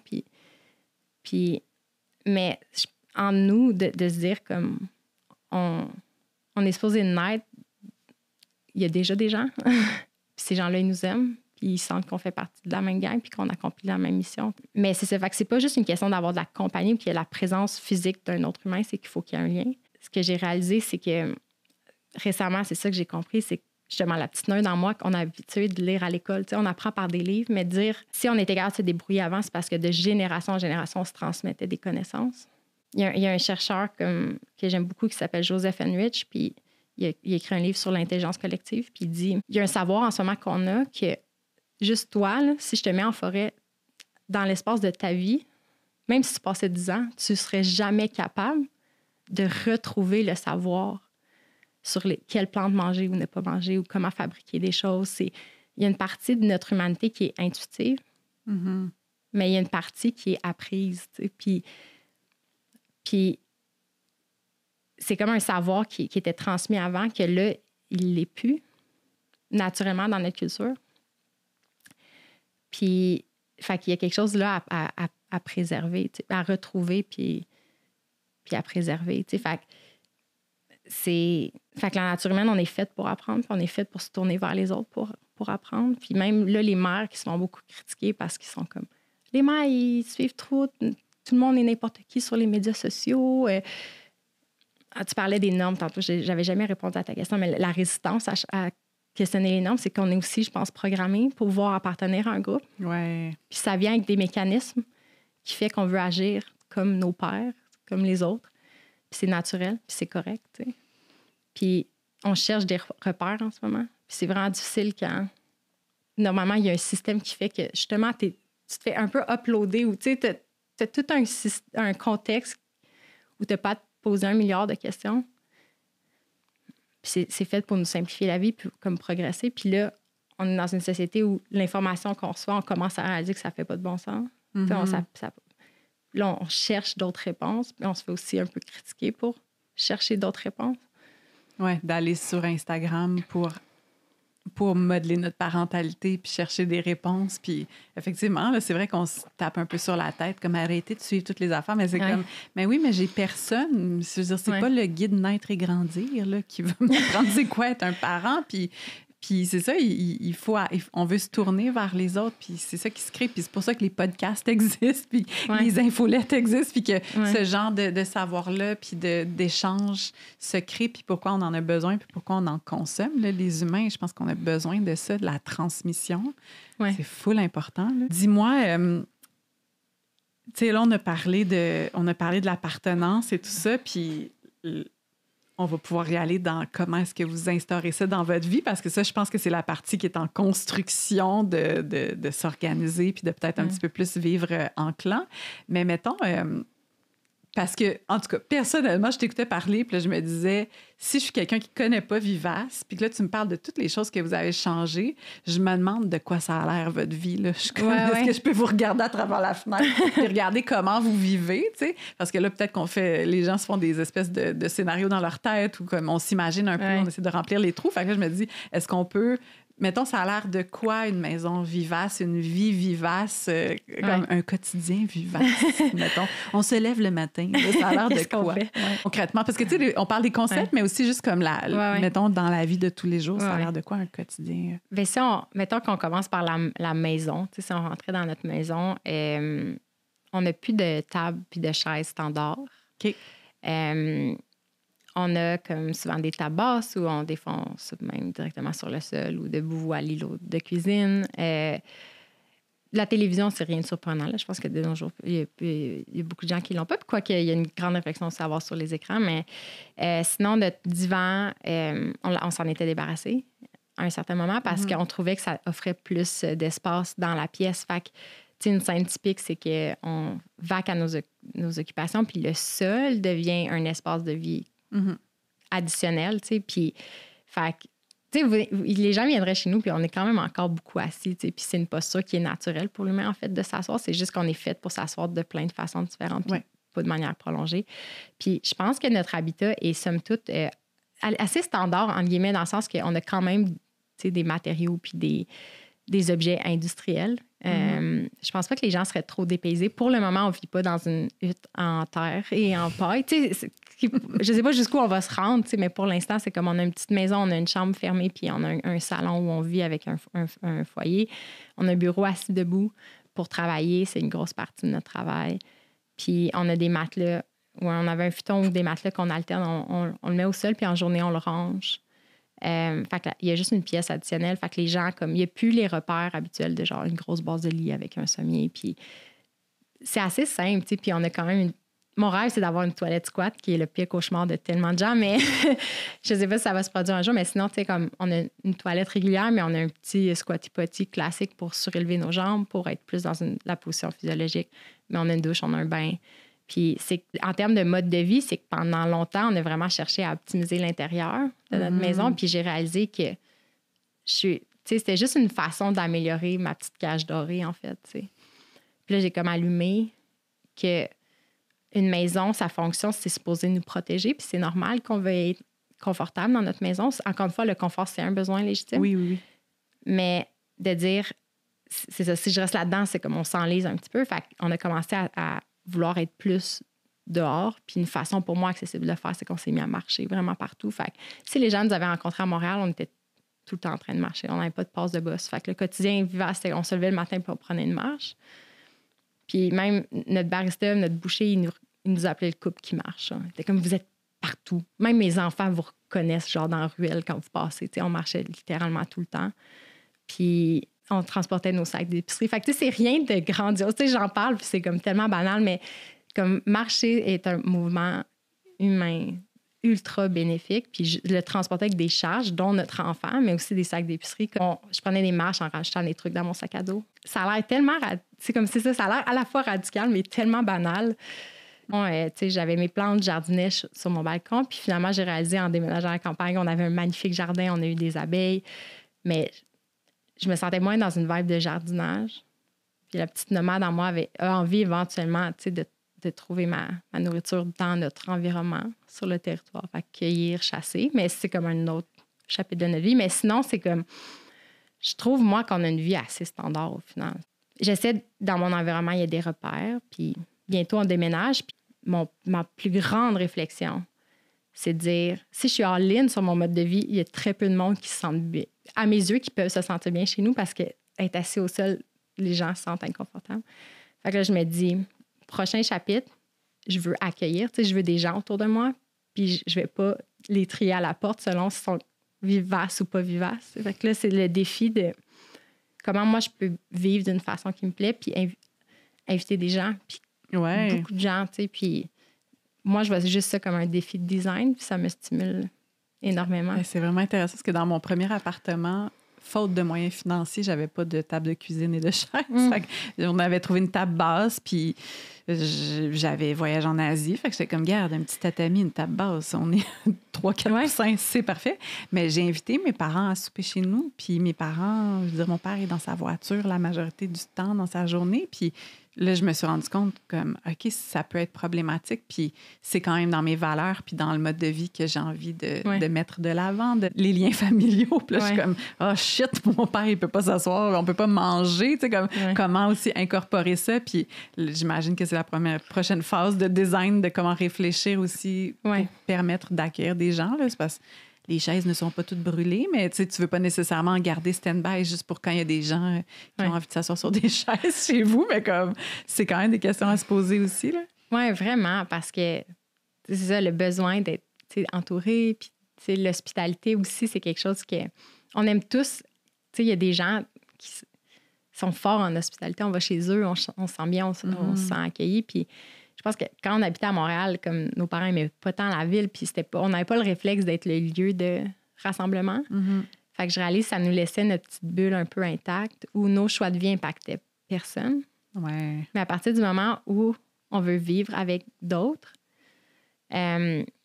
ça amène des réflexions sur, OK, j'ai un besoin d'appartenance, puis j'ai un besoin de vivre en alignement avec mes intérêts, mes valeurs, puis comment je conjugue ça. Puis je pense qu'avant, je le voyais vraiment comme... Je sentais que le temps qu'on trouve notre essence, qu'il fallait peut-être que je protège un petit peu ce mode de vie-là, puis que je trouve un peu... Le fait d'avoir été en ligne, tu sais, c'est en le vivant, c'est en vivant les choses qu'on voit et où notre limite, puis c'est quoi nos besoins. Puis là, c'est OK, on va se rajouter. On va trouver un entre-deux, tu sais. Mm-hmm. Ben pas un entre-deux, mais des solutions innovantes. Tu sais, des solutions innovantes. C'est quétaine, mais... Oui, ben c'est parce que là aussi, quand tu rentres dans un nouveau mode de vie, puis je peux même ramener à quand les gens changent intérieurement ou même dans la spiritualité ou la vision de la vie, puis les gens connaissent une version de toi, puis tu n'es pas encore tout à fait solide dans cette nouvelle version-là de quitter, c'est un peu inconfortable là, d'aller tout de suite la présenter aux autres parce que les autres vont nécessairement la remettre en question ou avec souvent bien de la bienveillance, mais tu sais, il y a la surprise, il y a les questions, puis là, t'es comme, hey, j'ai même pas intégré ça dans ma propre vie, donc c'est tough de venir comme le présenter et le défendre d'une certaine manière devant les autres, mais je vous trouve bon parce que vous le communiquez sur les réseaux sociaux, puis... Il y a un effet de vague dans ce que vous faites. Puis moi, j'en reçois aussi beaucoup de bénéfices dans ma vie. Là, quand vous avez fait le premier tour de votre salon, j'étais comme, hey, c'est vrai, on se pose pas la question. On est comme, bon, j'ai un appartement, ça me prend un salon avec un divan, des endroits pour s'asseoir. Là, après ça, on dirait qu'on le configure comment on connaît la maison. Puis moi, j'avais fait ça. Puis à un moment donné, on avait une espèce de gros divan là, en L, là, ce qui est la norme, le plus mou, confortable, nuage possible, c'est quasiment anti-gravité. Là. Puis finalement, de voir chez vous, j'ai fait, hey, c'est vrai, qu'est-ce que ça amène dans ma vie d'avoir ce genre de divan-là? Puis vous avez eu un impact dans notre quotidien. Le gros divan, il a pris le bord. Puis on a des on a encore des divans pour... Mais finalement, ça sert aux chiens, là, nos divans. On s'est rendu compte que tout le monde en est assis à terre. Le chien va sur le divan. On est comme parfait. On a un divan pour chien. Mais il est léger. Fait que on est comme dans une transition aussi. Les gens qui regardent notre maison ne sont pas genre qu'est-ce qui se passe chez eux. Mais ça a l'air normal d'une certaine façon. Mais ils sont super légers. Ma fille peut les déplacer. Elle peut se faire des parcours. La table de salon, tout bouge. On est assis par terre. Donc, ça a pas l'air d'une espèce... C'est ça, des fois, on se dit comme coudon, ils vivent dans quel genre d'environnement. Mais comme... undercover vivace ici, là, vous en étiez peut-être pas rendu compte en regardant mes vidéos Instagram, mais chez nous, c'est comme ça, tu sais, puis que c'est pas non plus quelque chose qui, tu sais, on peut y aller all-in sans que ce soit radical, puis que soit comme les chaises sont interdites, comme, tu sais, on peut coexister avec des gens aussi qui ont d'autres perspectives, puis c'est pas une espèce de, c'est ça, le mot radical, ben je trouve beau le mot radical parce qu'il vient du mot racine, puis je suis comme, OK, on retourne à la racine des choses, mais en même temps, des fois, ça fait peur, c'est comme, il a l'air radical, le refaire. Mais en tout cas, je pense que ça tu sais, on peut aussi, je veux dire, ça peut être une petite chose à la fois, l'expérimenter. Puis en tout cas, vous avez eu vraiment un impact. En tout cas, moi, souvent, vous me faites re-questionner quand j'ai vu l'été dernier que vous passiez beaucoup de temps dehors, vous dormiez en tente. Ah oui, c'est vrai. Vous avez parlé de... Non, mais je trouvais ça vraiment le fun, tu sais, quand vous l'avez expliqué, de se dire, OK, la routine du matin aussi avec des enfants, là, quand on a besoin d'être à quelque part pour une certaine heure, c'est souvent tendu. Tu sais, il y a des petits moments où tu es comme, là, on se presse, là, tu sais. Puis là, vous avez montré que vous dormiez en tente, puis que le déjeuner se passait dehors, puis tout ça. Puis on l'a essayé, nous aussi. On en a fait des nuits de tente à côté de la maison. De juste... Du glamping. De glamping. Puis là, j'étais comme, hey, c'est vrai, il y a comme un petit feeling où on n'est plus dans cette espèce de routine-là. Vivre dehors avec les enfants, c'est tellement plus facile. On dirait qu'il y a moins de gestion. C'est vrai que les enfants dehors, ils savent exister dehors. Je sais pas pour Marc Aurèle, mais il y a comme quelque chose, puis on se dit souvent ça avec nos amis, comme quand il y a des amis qui viennent à la maison où il y a plein d'enfants, quand ils sont dans le salon ou on est genre, wow, c'est intense. Puis là, ils vont dehors. Le son rebondit ces murs. Oui, le son rebondit. Ben, c'est peut-être juste ça, peut-être juste sonore, puis je suis comme un peu sensible au son, mais il y a comme quelque chose où je sens cette espèce de mélange d'émotions-là, puis d'excitation, tout ça. Puis là, dès qu'on est dehors, on dirait qu'ils s'organisent, ils commencent à gosser avec un bâton. Là, finalement, ils s'inventent des jeux, puis je suis comme, c'est tellement plus simple et moins de gestion quand tout le monde est dehors. Fait que juste d'intégrer plus de dehors aussi, c'est ça, c'est toutes des petites affaires que comme c'est rien de spectaculaire, là, mais ça fait vraiment, vraiment la différence. Là. Puis la première fois qu'on a dormi dehors en tente, c'était à Laval, chez mes parents, parce qu'il manquait d'espace dans la maison. T'sais, on est 4 enfants, puis là, on a des conjoints, des conjointes, des enfants, puis il manquait de place, c'est tout. T'sais, c'est ça que... tu sais, des fois, comme il y a des choses, c'est comme on lit un livre, puis c'est une grande illumination, puis d'autres fois, on voit une photo qui nous fait cliquer, puis il y a d'autres fois, c'est comme l'inspiration, pour moi, elle vient de partout, puis c'est ça, je trouve merveilleux, c'est comme il manque de place, puis là, j'étais comme, ben pourquoi on ne dormirait pas dans la tente? Puis ça semblait presque... Ça me rappelait un peu nos souvenirs d'enfance. On l'a déjà fait, tu sais, dormir dans une tente dans la maison ou dehors, comme je me rappelle avoir fait. Puis c'était donc bien spécial. Puis pour moi, c'était comme, mais je vais vivre ce spécial-là tous les jours si je le veux, tu sais, je le souhaite. Puis fait qu'on a commencé à dormir dehors en prenant justement une vieille tente à mes parents qui n'était même pas pleinement étanche. Mais j'étais triste les jours de pluie, tu sais, parce que je le savais qu'on allait se réveiller la nuit parce que l'eau allait nous couler dessus. Puis on aurait pu installer une bâche, mais on s'était dit, c'est un peu ça notre mode, c'est comme on expérimente puis on s'ajuste. Puis là, c'est comme on expérimentait puis on a été trop paresseux à acheter une bâche. Tout simplement, on aurait pu le faire, tu sais. Puis j'ai tellement aimé ça. Puis c'est tough de décrire comme un ressenti. Tu sais, c'est comme décrire une saveur, une couleur, mais comme je me couchais, j'arrivais dans le temps puis je me sentais profondément mieux. C'est un peu le même feeling quand on marche nu-pieds, tu sais, qu'on sent la connexion à la terre. Vraiment. Comme on réalise pas que nos maisons, comme on est privé d'énormément de stimulations sensorielles qui sont faites pour nous orienter puis nous rassurer, je pense. Tu sais, on rajoute littéralement des bruits de white noise pour les gens qui dorment mal. Tu sais, on a enlevé plein de choses de notre vie. On s'est coupé de la nature pour se protéger. Mais là, on rajoute des technologies qui reproduisent la nature. Moi aussi, ça, je trouve ça merveilleux. De dire, regardez les technologies autour de vous. Voyez à quoi ça vous sert, tu sais, puis quel mouvement ça remplace, mais réaliser à quel point l'humain s'enorgueille. Souvent vu écrit, mais j'avoue, la première fois que quelqu'un l'utilise à l'oral, je suis genre, wow, bravo. De reproduire la nature. Ouais. Tu sais, c'est comme, regarde la gogosse que j'ai inventée, puis la nature le fait juste comme tellement... Tu sais, comme récemment, je lisais un article sur l'importance du toucher. Ouais.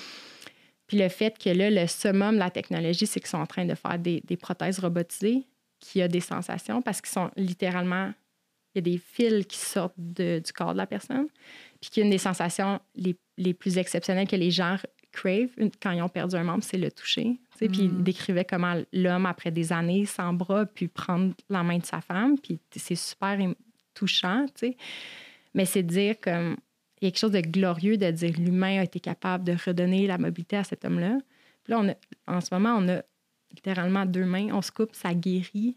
Puis on oublie que la nature a créé des choses absolument exceptionnelles. Puis qu'on peut juste lui laisser cette place-là. Moi aussi, ça me fait vraiment rire. Je pense juste... et j'aime tous mes amis biohackers de ce monde. Là. J'en ai plein d'amis biohackers, mais genre les lunettes, là, tu sais, avec en tout cas, le orange, bleu, jaune ou whatever pour la lumière. Là, je suis comme... Tu peux aussi juste ouvrir ta porte puis aller regarder le soleil 2 minutes, mon ami, genre comme pour réguler. Tu sais, puis là, on m'explique tout à quoi ça sert, puis je fais... Ah ben oui, mais genre, si on va dehors, ça se passe. Ouais. Ça me fait vraiment rire des fois comment justement, puis c'est un peu ça avec le mouvement, c'est on a exilé le mouvement naturel de nos vies, puis là finalement on est comme, et là maintenant on va réintégrer du mouvement naturel, on va aller sur l'elliptique. Genre, ben voyons. Il y a quelque chose de drôle avec ça. Tu sais, je pense qu'il faut le regarder avec humour comment c'est créer des patentes pour recréer les choses qui étaient déjà présentes dans nos vies. Absolument. C'est fantastique. On met des cadres de nature puis de paysage. Où on sortait des études scientifiques pour dire le vert dans les milieux de garde est bon, c'est apaisant pour les enfants. T'es comme no shit, tu sais. Comme... Mais c'est drôle. Moi, j'essaie maintenant de le voir avec amusement, de dire hey, on est vraiment des petits êtres en cage, mais on a le pouvoir, contrairement aux animaux de zoo, malheureusement, de façonner notre environnement. Et on se trouve hot, là. Mais tu sais, on réalise pas qu'on s'est créé une petite cage, tu sais. Puis tu parlais de comment l'humain, on aime les technologies, puis je pense que je suis venue en paix aussi avec le fait que ça fait partie de la nature humaine. On est matérialiste. Oui. Tu sais, puis là, c'est dit très négativement. Puis je pense qu'il y a une connotation négative. Puis effectivement, quand on est une société qui valorise beaucoup la possession externe, comme gage de succès dans la société, c'est vrai qu'il y a un revers négatif. Mais si on en est rendu là, c'est parce que par nature, on valorise les objets. Justement, comme un des chercheurs que j'aime beaucoup, Bill Schindler, lui, c'est un spécialiste de la transformation alimentaire avec des outils rudimentaires. Puis il dit, si on essaie de se questionner depuis quand le problème a commencé, bien, il dit c'est depuis le premier outil de pierre. Tu sais, l'humain, on existait avec des outils, même notre corps Comme il a nommé que, tu sais, les lions, mettons, ils ont des dents puis des griffes qui sont représentatives de leur mode alimentaire, c'est des prédateurs. Mm-hmm. Mais l'humain, nous, on n'a pas ça. Mais on est quand même des carnivores, des omnivores, parce qu'on a créé des outils qui font le travail pour nous. Ouais. Fait à cause qu'on avait des outils pour le faire, notre corps, c'est ça l'évolution aussi graduelle, c'est que si on n'en a pas besoin, notre corps veut être efficace, fait qu'il ne va pas garder certaines caractéristiques si on n'a pas besoin. Puis dire, la façon qu'on s'est formé, c'est parce qu'on avait des outils. Fait qu'on est lié à ces outils-là. Fait que c'est normal qu'il y ait une résistance à s'en départir, en fait. Ouais. Comme ça aussi, d'avoir l'espèce de genre, il faut questionner quelque chose. Mais en même temps, c'est profondément humain de s'attacher à un objet, tu sais. Hey, j'ai fait des Legos avec Marc Aurèle l'autre jour. Puis j'ai mis 2 yeux. J'ai fait comme un petit Wall-E cute, là. Puis j'étais pas capable de le défaire. Parce que j'avais l'impression que cet objet-là avait une âme. Oui. Oui. L'attachement aux objets est bien réel. Là. Moi aussi, il y a des objets qui font partie de ma vie. Puis on a juste à penser au toutou aussi, là, des enfants. C'est comme notre histoire. Mais il y a comme... Il y a une âme, là, ce toutou-là, dans les yeux de ma fille. Puis moi aussi, là, il y a des objets que je suis comme un petit coussin à côté de toi. Là. Hier, je l'ai nommé le petit calice de coussin parce que, en tout cas, notre histoire, il m'a coûté très cher pour une erreur que j'ai faite. Mais il existe et puis pour moi, il représente comme toute l'âme de mon podcast.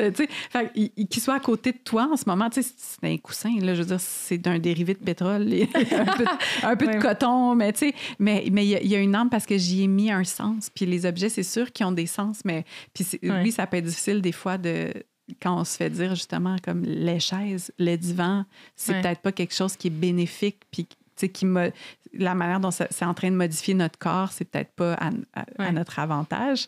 Fait que je comprends là, qu'on a un petit comme, agrippement à ces objets-là, mais c'est ça.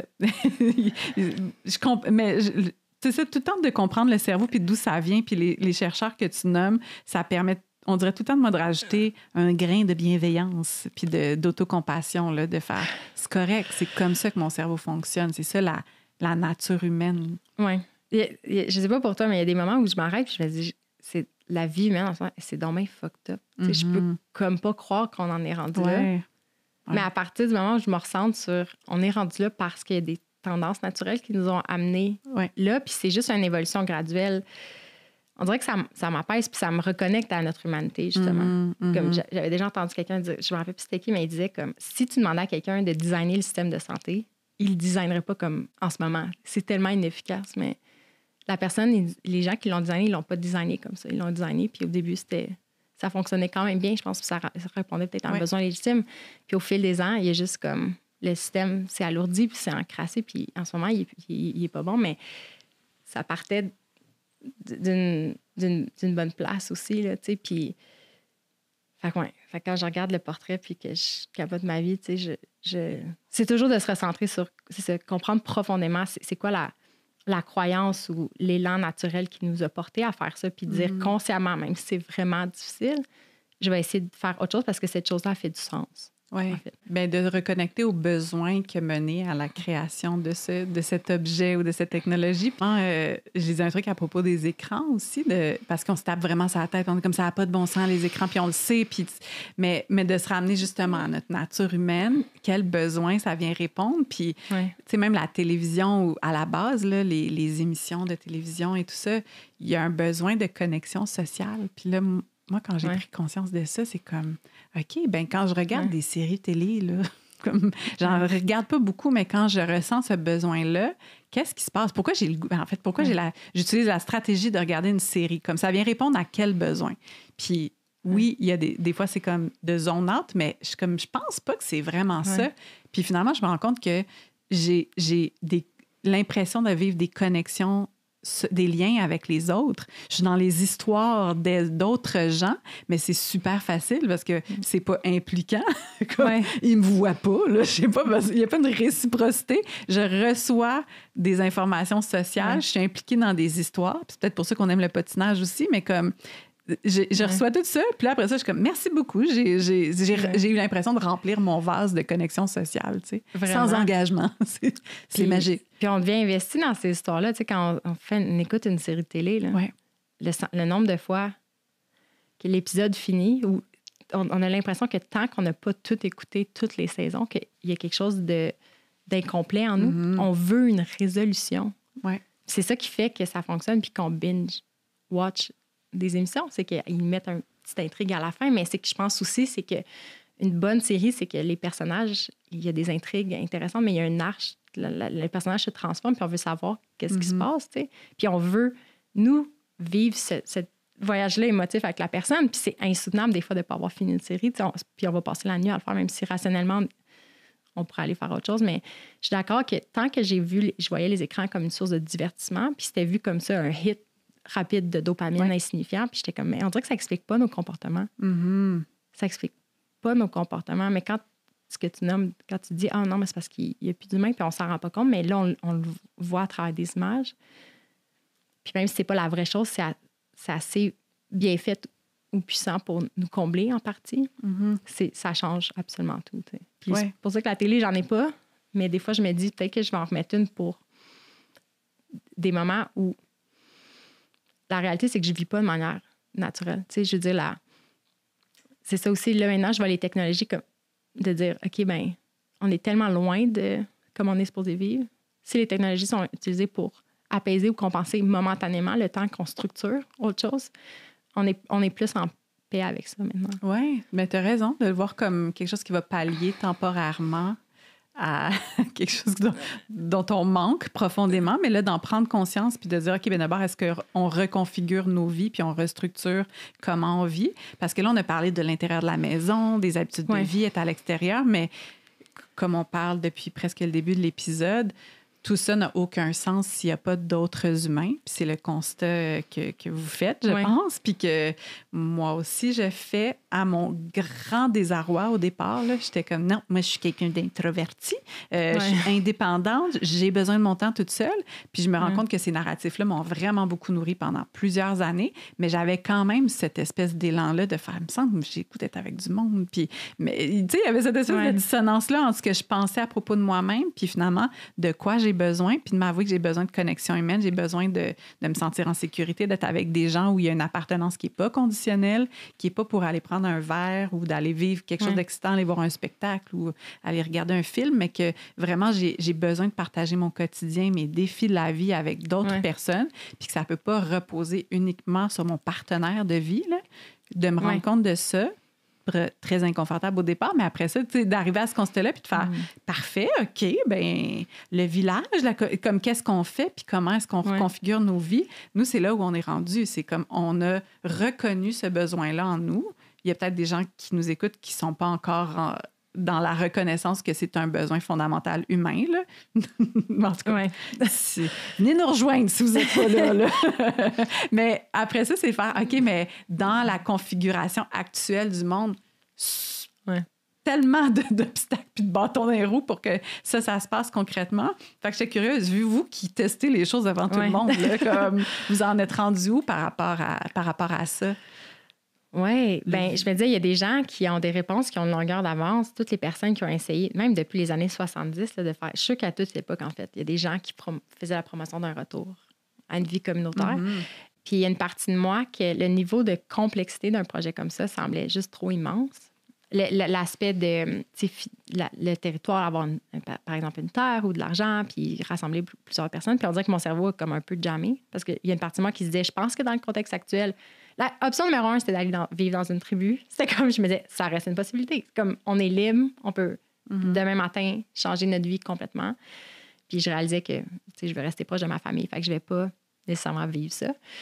Fait que là, de dire, OK, qu'est-ce qu'au Québec serait représentatif? Puis ça serait comme justement une façon de vivre différemment sur un certain territoire. Puis il y a des gens qui l'ont fait, il y a des gens qui le font. Fait que sûrement que c'est une source d'inspiration. Puis, mais c'est comme s'il y a une partie de moi qui sentait que c'était trop un gros leap de m'accrocher à cette vision-là, considérant qu'on a aussi un projet avec Vivace. Fait que là, j'étais comme, OK, premier plus petit morceau, c'est de vivre avec une autre famille. Puis on était ouvert à vivre sous le même toit avec quelqu'un. Puis ça me terrorisait. T'sais.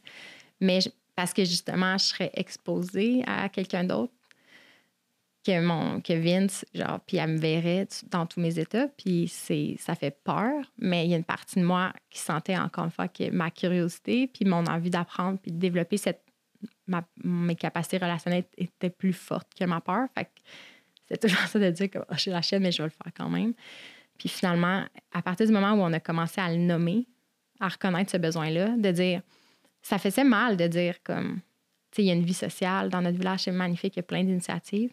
Mais c'était dur pour moi d'assumer que c'était pas assez. Mm-hmm. Il fallait pas, encore une fois, que ma vie sociale, c'est un peu comme le mouvement. T'sais, on bouge plus dans nos journées. Fait que là, on va au gym le soir où on inscrit les enfants dans des sports. Puis j'ai réalisé qu'on a fait ça avec les humains aussi. C'est comme, on vit notre socialisation dans nos loisirs, où on le vit dans des événements sociaux puis des célébrations. Mais avant, les gens avec qui on célébrait, c'est avec les gens avec qui on vivait puis on faisait des choses. Puis on dirait que l'appel, c'était de dire, je veux comme partager le quotidien avec des gens, je veux créer avec des gens, je veux qu'on ait une vision puis une mission commune. Puis ça me faisait peur parce que ça revenait aussi à dire, avec qui de raffiner, de dire je veux vivre avec d'autres humains, il faut comme raffiner un peu, dire c'est quoi le profil de ces humains-là. Puis à partir du moment où on envoyait... Tu veux pas vivre avec n'importe qui, ça peut quand même virer en cauchemar. Ouais. Absolument, tu sais, puis ça... Ou juste comme, ça peut juste aussi être neutre, tu sais, d'avoir des personnes magnifiques, mais je réalise que s'il n'y a rien qui fédère à l'action, c'est facile de se replier dans notre maison. C'est le modèle qu'on a connu quand même, tu sais. Fait à partir du moment où on a envoyé ça dans l'univers, on a un couple d'amis qui a 2 filles, dont une qui a l'âge de Marc-Aurèle, puis on est vraiment proches d'eux, puis eux, ça donne qu'il y avait l'espace pour nous accueillir, puis c'était dans leur vision éventuelle, mais le fait qu'on était prêts, ça a comme devancé un peu leur plan. Fait on s'est dit, je pense que l'étape qui nous semblait accessible, c'était de commencer avec un noyau, puis de dire, encore une fois, on va l'expérimenter au lieu de tout de suite mettre la pression, peut-être que ça devienne autre chose ou que ça devienne une communauté nécessairement. C'est de dire, première étape, c'est de briser plein de croyances limitantes sur nous-mêmes puis d'améliorer notre capacité de communication. Puis après ça, on verra. Là. C'est tellement intéressant parce que parmi les gens qui écoutent mon podcast, mes amis autour, j'entends beaucoup ce besoin-là comme de former une communauté, des gens qui rêvent d'aller s'intégrer ou de partir une éco-communauté. Puis là, ça semble, comme tu disais, une espèce de rêve tellement loin puis tellement complexe parce qu'on sait que c'est pas simple mettre en place ce genre de projet. Donc, ce qu'on fait, c'est qu'on est comme, bon, ben écoute, on va continuer à faire comme on fait. Puis, je trouve ça tellement beau que vous fassiez, mais qu'est-ce qui est accessible présentement, puis qu'est-ce qui peut déjà être un pas vers ça? Parce que c'est quand même, mettons, le passé d'habiter dans son espace, avoir sa maison, tous ses objets, puis là, tout d'un coup, habiter dans une communauté, c'est quand même un step intense. Puis de se dire, OK, mais déjà, est-ce qu'on est capable de vivre sous le même toit? S'il y a des obstacles dans la vie de tous les jours, des conflits, comment est-ce qu'on va nommer ça? Comment est-ce qu'on va naviguer les tensions, la météo de la vie, le quotidien, c'est comme, OK, bien, on va l'apprendre. Stage d'apprentissage par l'action, là. Fait que là, c'est fait, non? Vous allez déménager? On est justement dans la phase de latence je fais mes petits mood boards pour comment je visualise l'espace, puis on est en discussion avec la famille, puis c'est plus pour fin du printemps, début de l'été. Okay. Fait que là, c'est comme le mix d'excitation puis de peur aussi, justement, parce que c'est ça qui est intimidant des relations. C'est comme l'amour, hein? C'est comme t'apprends juste en le vivant. Tu peux pas on peut pas juste faire des choses tout seul puis après dire je suis prête à aller dans le monde et toutes mes relations vont bien aller. Il y a un peu cette vision-là, des fois, comme je pense que l'aspect de la méditation puis comme seul dans sa chambre nous induit aussi un petit peu en erreur. Je pense qu'il faut des phases de recueillement puis d'intégration, mais il faut aussi accepter que on apprend à être en relation puis ça fait mal parce qu'on est exposé à d'autres personnes. Ouais. Avec du vivant, là. Tu sais, c'est comme... Exact. C'est facile là, d'être genre, je suis une personne illuminée. Ouais, c'est ça. Seule, puis il n'y a personne d'autre, il n'y a aucun déclenchement. Mais là, quand tu rentres en relation, ben, c'est ça. Tu te rends compte, que, ah oui, OK. Je me demande si le moine bouddhiste, si tu mets un enfant de 2 ans et demi dans son temple, comment il réagit. Tu sais, des fois, je me dis ça. Là, comme... Toute la journée, puis il est tout seul avec l'enfant de 2 ans et demi. Ouais. Puis il y a des jouets partout. Tu sais. Des jouets qui font de la musique. Fait que, ouais, c'est ça, c'est un premier pas vers ça. Puis je sens aussi qu'il y a ce désir que ça soit pas juste votre expérimentation de couple, mettons, puis de famille, puis de générer un mouvement. Puis j'avais envie que tu nous parles un petit peu de ce qui s'en vient pour vous, parce que s'il y a des gens là, qui sont comme ça, qui sont déjà sur ce chemin-là, puis qui étaient comme « Ah, thank God, je pensais que j'étais tout seul », ou qui sont intéressés puis qui ont envie d'appliquer peut-être des petits changements dans leur vie, tweaker des affaires, commencer à marcher du pied, commencer à triper puis réaliser que c'est vraiment fun, puis de changer un peu certaines choses, puis qui ont envie de pas se sentir tout seul. C'est ça, tu t'en parlais au début de l'épisode, mais vous avez, oui, il y a du contenu, il y a du savoir, il y a un partage de connaissances à travers Vivace, mais il y a aussi un endroit pour se relier. Donc, c'est quoi le clan Vivace? Bien, au fil du temps, comme pendant des années, on faisait nos expérimentations, puis on faisait des vidéos en direct comme chaque semaine pour en parler. Puis, je veux dire, c'est ça, se bâtir une audience. Au début, il y avait juste personne. Fait qu'on se sentait vraiment un peu tout seul. Puis même si on avait bien du fun, à chaque fois qu'on arrivait un petit peu plus dans un discours mainstream, on se sentait un peu marginaux.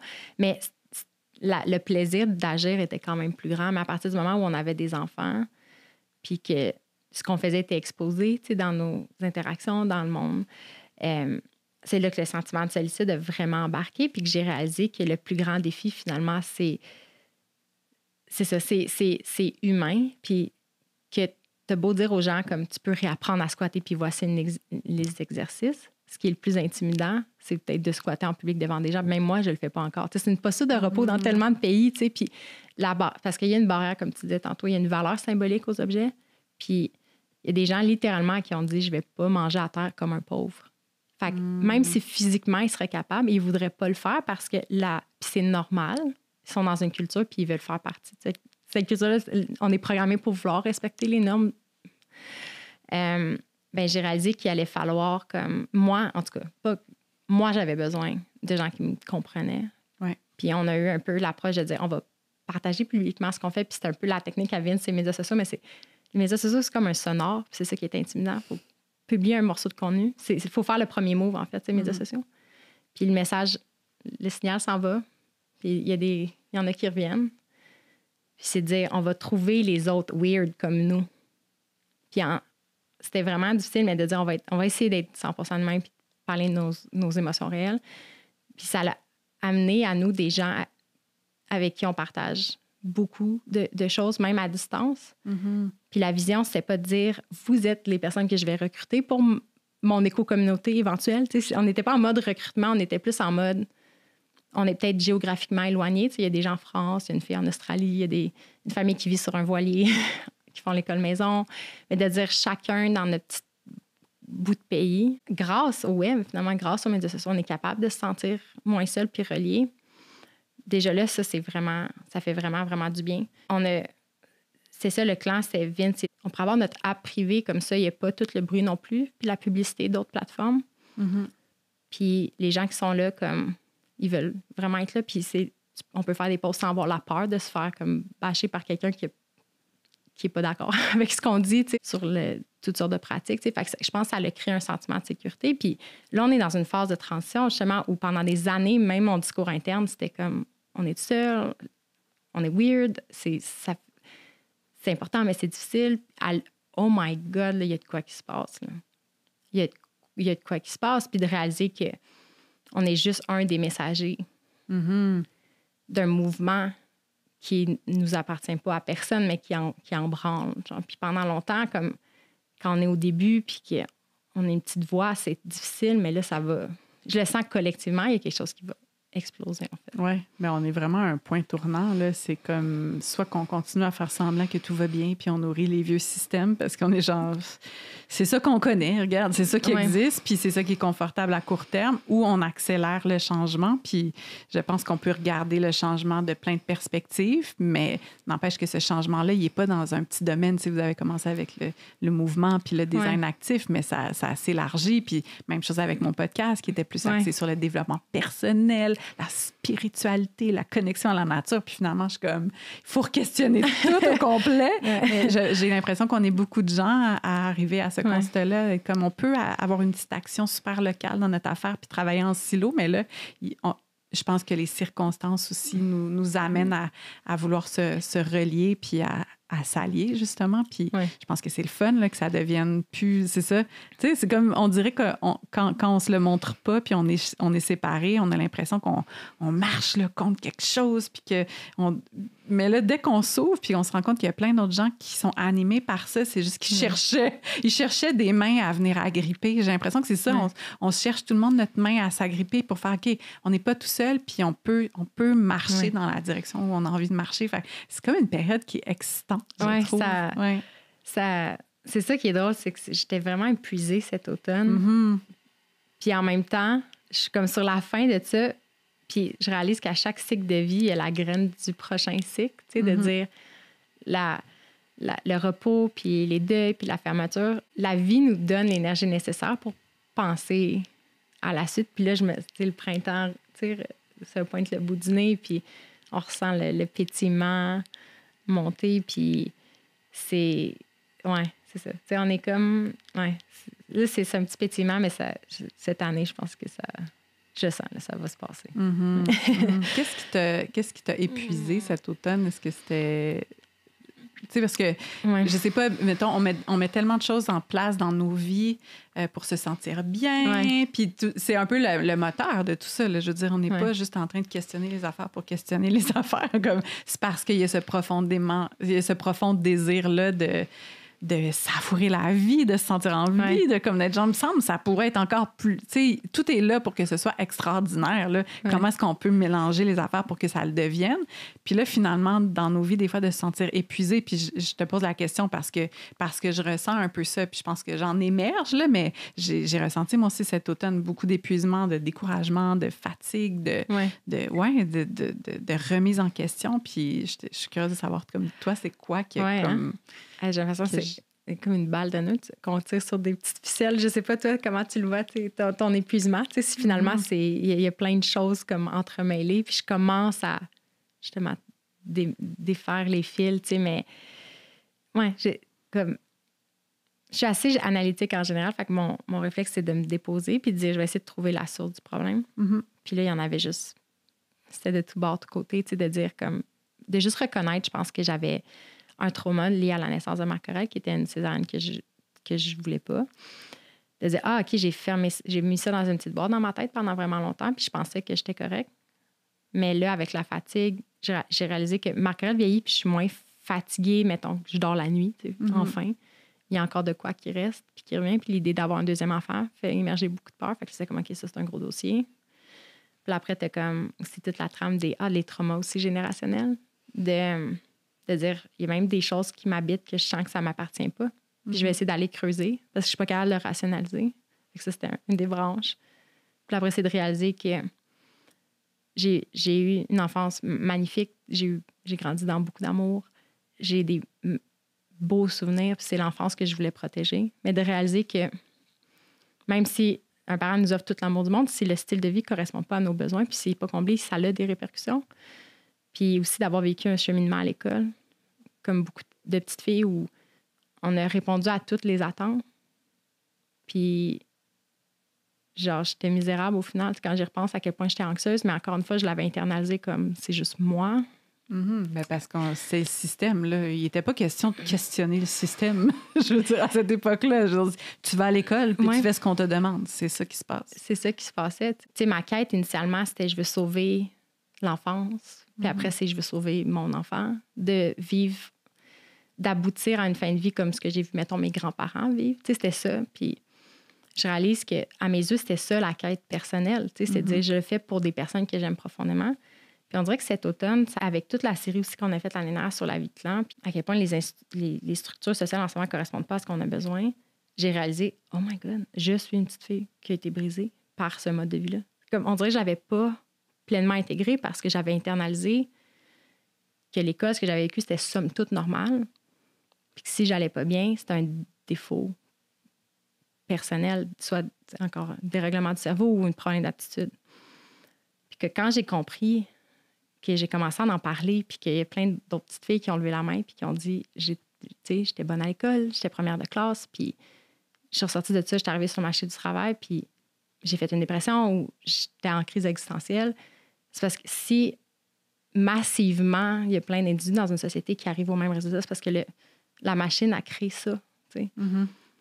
Puis là, de voir ça, là, tu sais, c'est comme la boule de fil que tu t'enlèves, puis t'es comme, oh my God, mais il y a tellement de couches d'affaires, puis encore cette voix-là qui me dit, non, c'est juste ton comportement qui doit être changé, tu dois juste être plus positif, tu sais, puis fait que j'ai commencé à démêler ça, puis je pense que c'était le constat aussi que je pensais que le move à la campagne, comme ça allait... J'en parlais avec beaucoup, beaucoup d'optimisme, puis je suis contente parce que c'est ça qu'il faut. Quand on démarre quelque chose, je pense qu'il en faut de l'enthousiasme, puis même être delusional. Mais l'espèce de... Des fois, t'es comme ça. Il faut une petite période d'illusion. Même quand tu deviens parent, il faut être un petit peu delusional là, au début, on dirait. Pour absolument. Comme... La vie, elle nous donne une bonne dose. Puis de réaliser que même s'il y avait plein de nature autour de moi, je commençais à passer de plus en plus de temps dedans, puis j'avais juste besoin d'être en boule couchée dans mon lit. Puis j'étais comme, pourquoi je sors pas dehors? Comme la nature est là. Puis c'était comme, même si intellectuellement, j'avais lu des livres qui disaient que l'unité sociale de base, c'est un camp de 20 à 30 personnes. Rationnellement, je le savais. Capable de l'accepter pleinement. Puis de me dire, ce que je vis, le désarroi que je ressens, c'est un effet direct de l'isolement. On dirait que je n'étais pas capable de l'accepter. Je me disais, il faut juste que je change de quoi. Il faut que j'aille plus vers les autres. C'est parce que je ne suis pas capable de demander d'aide. Fait que juste de me déposer aussi là-dedans, de dire, je pense qu'il y avait une souffrance juste réelle de l'isolement que je n'étais pas capable d'intégrer, puis je me sentais complètement impuissante. Je pense que j'étais épuisée de ma vie de parent, puis je pense que beaucoup de parents le nomment. Ils disent, je sais que je pourrais aller plus demander d'aide, mais j'ai pas l'énergie. J'ai pas l'énergie. Moi, juste même moi, à mettre en place des soupers pour se voir le soir, même si ça me faisait du bien, investir un peu d'énergie pour ça, c'était rendu trop. Ouais. Puis ça devient une espèce de cercle vicieux où... Puis c'est ça, de ne pas voir d'issue rapide, puis de dire comme c'est la première fois de ma vie que j'aime ça, la résolution de problème, mais ce problème-là était juste trop grand pour moi. On dirait que tu viens de mettre exactement les mots sur ce que j'ai vécu aussi, comme qui a commencé à la fin de l'automne, début d'hiver, puis qu'en février, je suis tombée en plein dedans. C'est comme... Ouais. Je vois pas l'issue, puis moi aussi, super comme proactive, puis on essaie des nouvelles affaires, puis garde, problème, solution, puis on essaie, puis c'est pas grave, puis adaptabilité. Puis là, c'était comme si j'avais tiré sur des affaires, puis tout ce qui s'écroulait, j'étais comme, je sais pas qu'est-ce que je peux faire avec ce ramassis de morceaux de ce que je viens de déconstruire. Ça a l'air de rien, là. Comme, c'est plus juste un petit bout de ma vie que je suis comme un petit réno, là, on va mettre des tuiles dans la salle de bain, regarde, c'est beau. Tu sais, c'est plus ça, là, c'est comme... Tout s'est écroulé. Puis là, de faire OK. Puis là, tu regardes, t'es comme OK, ma maison, tu sais, tout ce que j'ai construit autour de moi, il faut que je regarde autour. Puis là de faire oups, là, il va falloir qu'on se parle, puis qu'on se rallie, puis comme je peux plus régler ces problèmes-là toute seule chez nous, tu sais, en lisant des livres, puis en méditant un petit peu plus, puis en allant faire un petit stage. Ça va pas être ça sera pas mon jus vert, puis comme mon breathwork qui va m'aider. Malheureusement, là, t'es comme shit, je suis à court de solutions, puis il y a pas, tu sais, je peux m'agripper à rien pour commencer à rebâtir quelque chose. Genre, shit, je suis devant un champ de ruines, qu'est-ce qu'on fait, tu sais?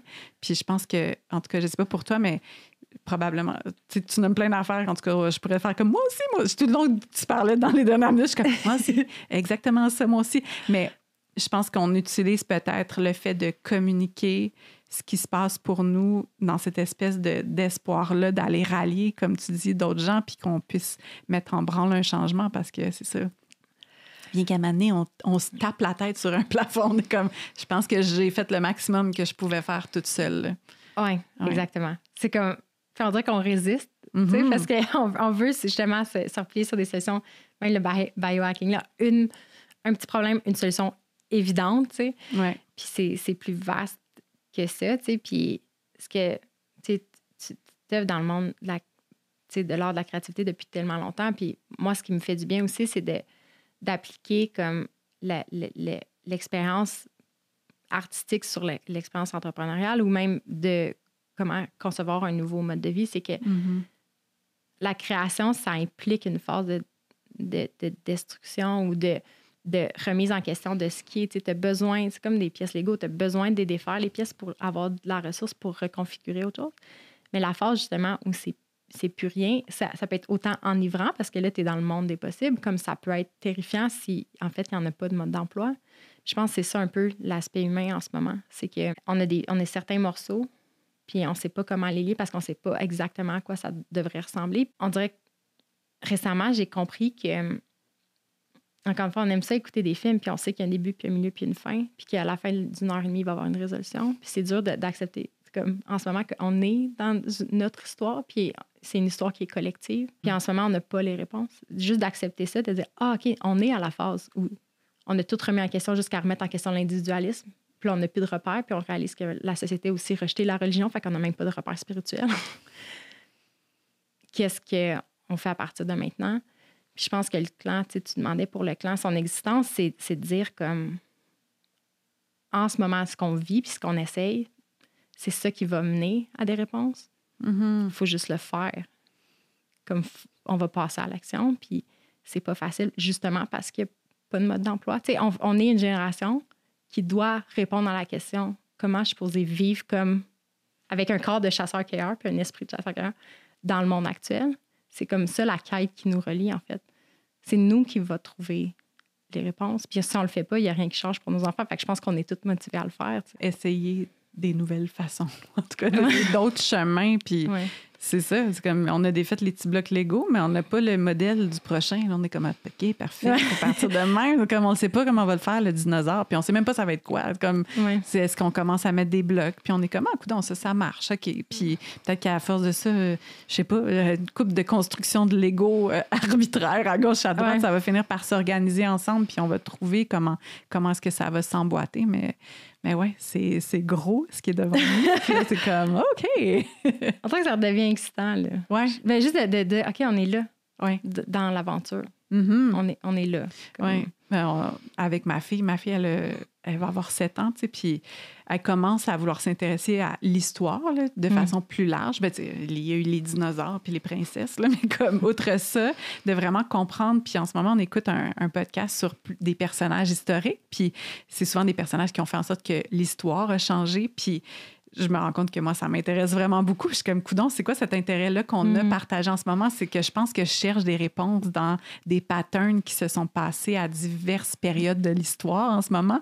Fait que je suis comme, OK, une telle a brisé un peu le statu quo. OK, il y avait de la résistance. Hey, c'est normal que les gens ne soient pas d'accord quand il y a une idée nouvelle qui est apportée ou qui change qui sort de la norme. OK, c'est correct. On dirait que ça m'aide à intégrer ce que je suis en train d'expérimenter dans ma vie puis ce qu'on expérimente dans le collectif, là, d'être comme, OK, quand il y a une fin de système, la Révolution française, comment ça s'est passé? Comment est-ce que les gens ils se sont mis ensemble pour être capables de faire tomber quelque chose qui avait l'air d'être absolu puis intouchable? OK, il y a des affaires qu'on peut faire. OK, ça se peut. Tu sais, on dirait que je cherche des petites clés un peu à gauche, à droite, mais on ne veut pas reproduire les mêmes choses, mais juste d'aller chercher des indices puis être capable de créer quelque chose, en tout cas faire une map de ce qui est possible, mais je me rends compte que j'ai vraiment besoin de ça en ce moment. C'est comme, merci beaucoup l'histoire de nous rappeler comme qu'est-ce qui a été vécu avant nous. Sens-tu que ça, récemment, là, justement, l'aspect de l'épuisement puis le regain d'énergie un peu, est-ce que toi, tu sens qu'il y a des pistes de solutions? Ben oui, je pense que j'ai l'impression qu'il faut que je m'assoie avec d'autres gens puis qu'il y a un partage un peu comme ce qu'on est en train de faire là, de m'asseoir avec des gens avec qui je vois certaines connexions ou qu'on veut tendre vers la même chose puis qu'on expérimente des affaires. C'est ça qui me dynamise en ce moment, d'essayer des affaires que je trouve inconfortables. avec des amis qui étaient nos voisins, on réfléchissait à ces idées-là de vivre ensemble, de partager des espaces, de cuisiner, de juste défaire là, nos espèces de contenants hermétiques.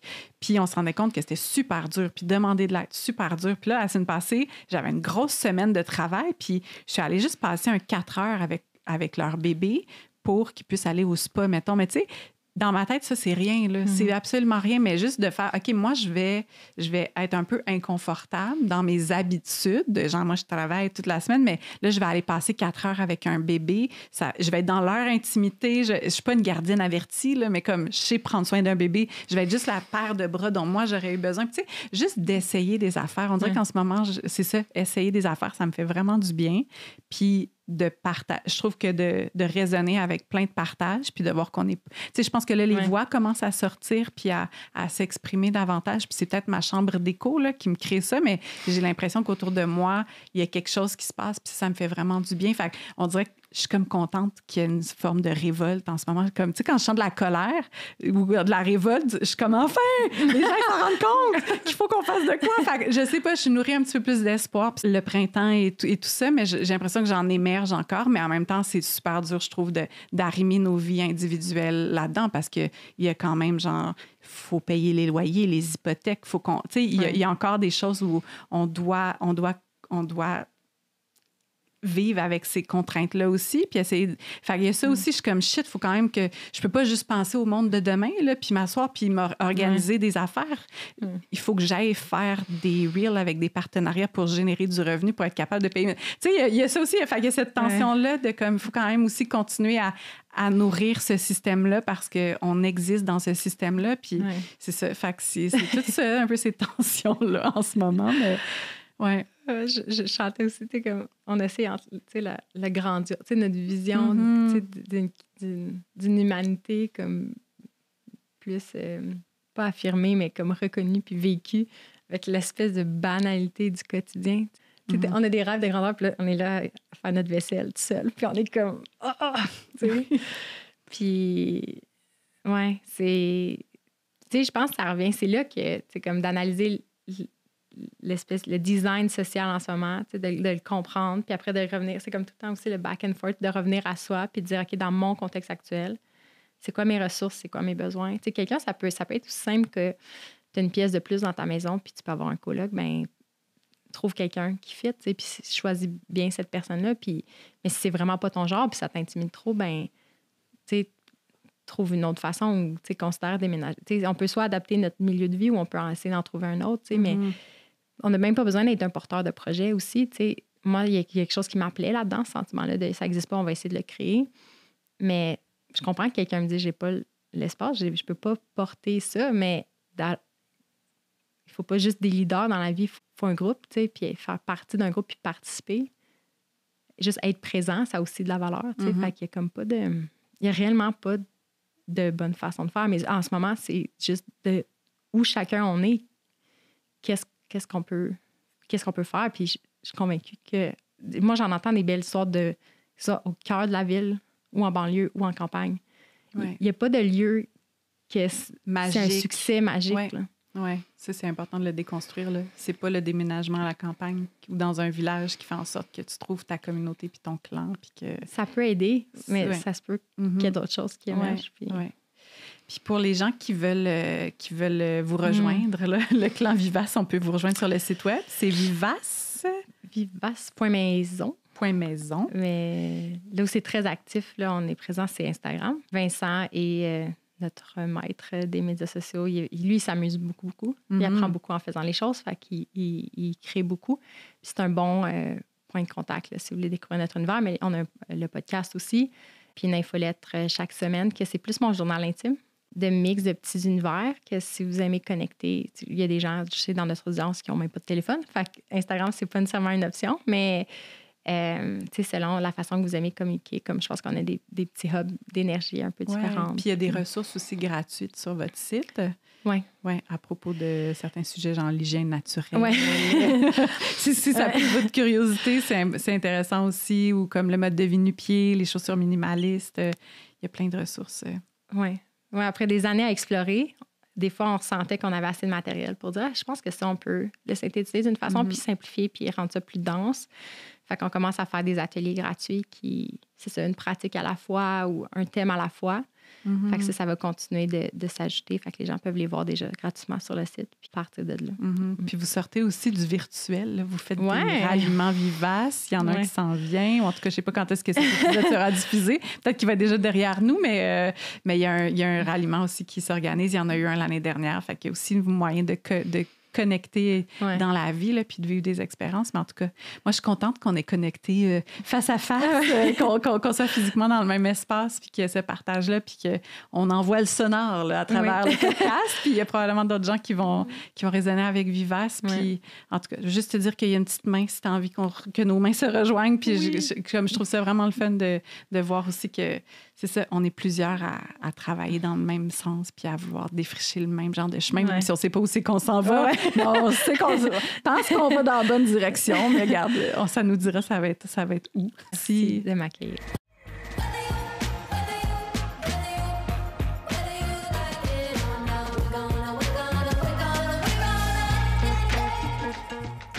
Wow, vous êtes encore là! Soit que vous tripez ou sinon ça veut dire que vous vous êtes endormi, mais dans tous les cas, laissez-moi vous dire merci aux gens qui sont encore à l'écoute, qui se sont rendus jusqu'au bout. Si vous avez aimé cet épisode, je vous invite à vous inscrire à mon infolettre pour être au courant de tout ce qui s'en vient pour le balado, mais aussi pour le fameux projet Pissenlit. Le lien pour s'inscrire à l'infolette va être dans les notes de l'émission. Et évidemment, n'hésitez pas à commenter le podcast parce que j'aime ça, mettre une belle petite note et le partager parce que ça contribue à faire rayonner tout ça de façon naturelle et vraie. Et surtout, merci d'avoir répondu présent à cette invitation que je vous fais chaque semaine avec l'École de la vie. Vous n'aurez peut-être pas de diplôme là, en écoutant ces épisodes de balado, mais je vous garantis qu'il y a tranquillement quelque chose en vous qui fleurit. C'est beau, hein? Mais que c'est beau.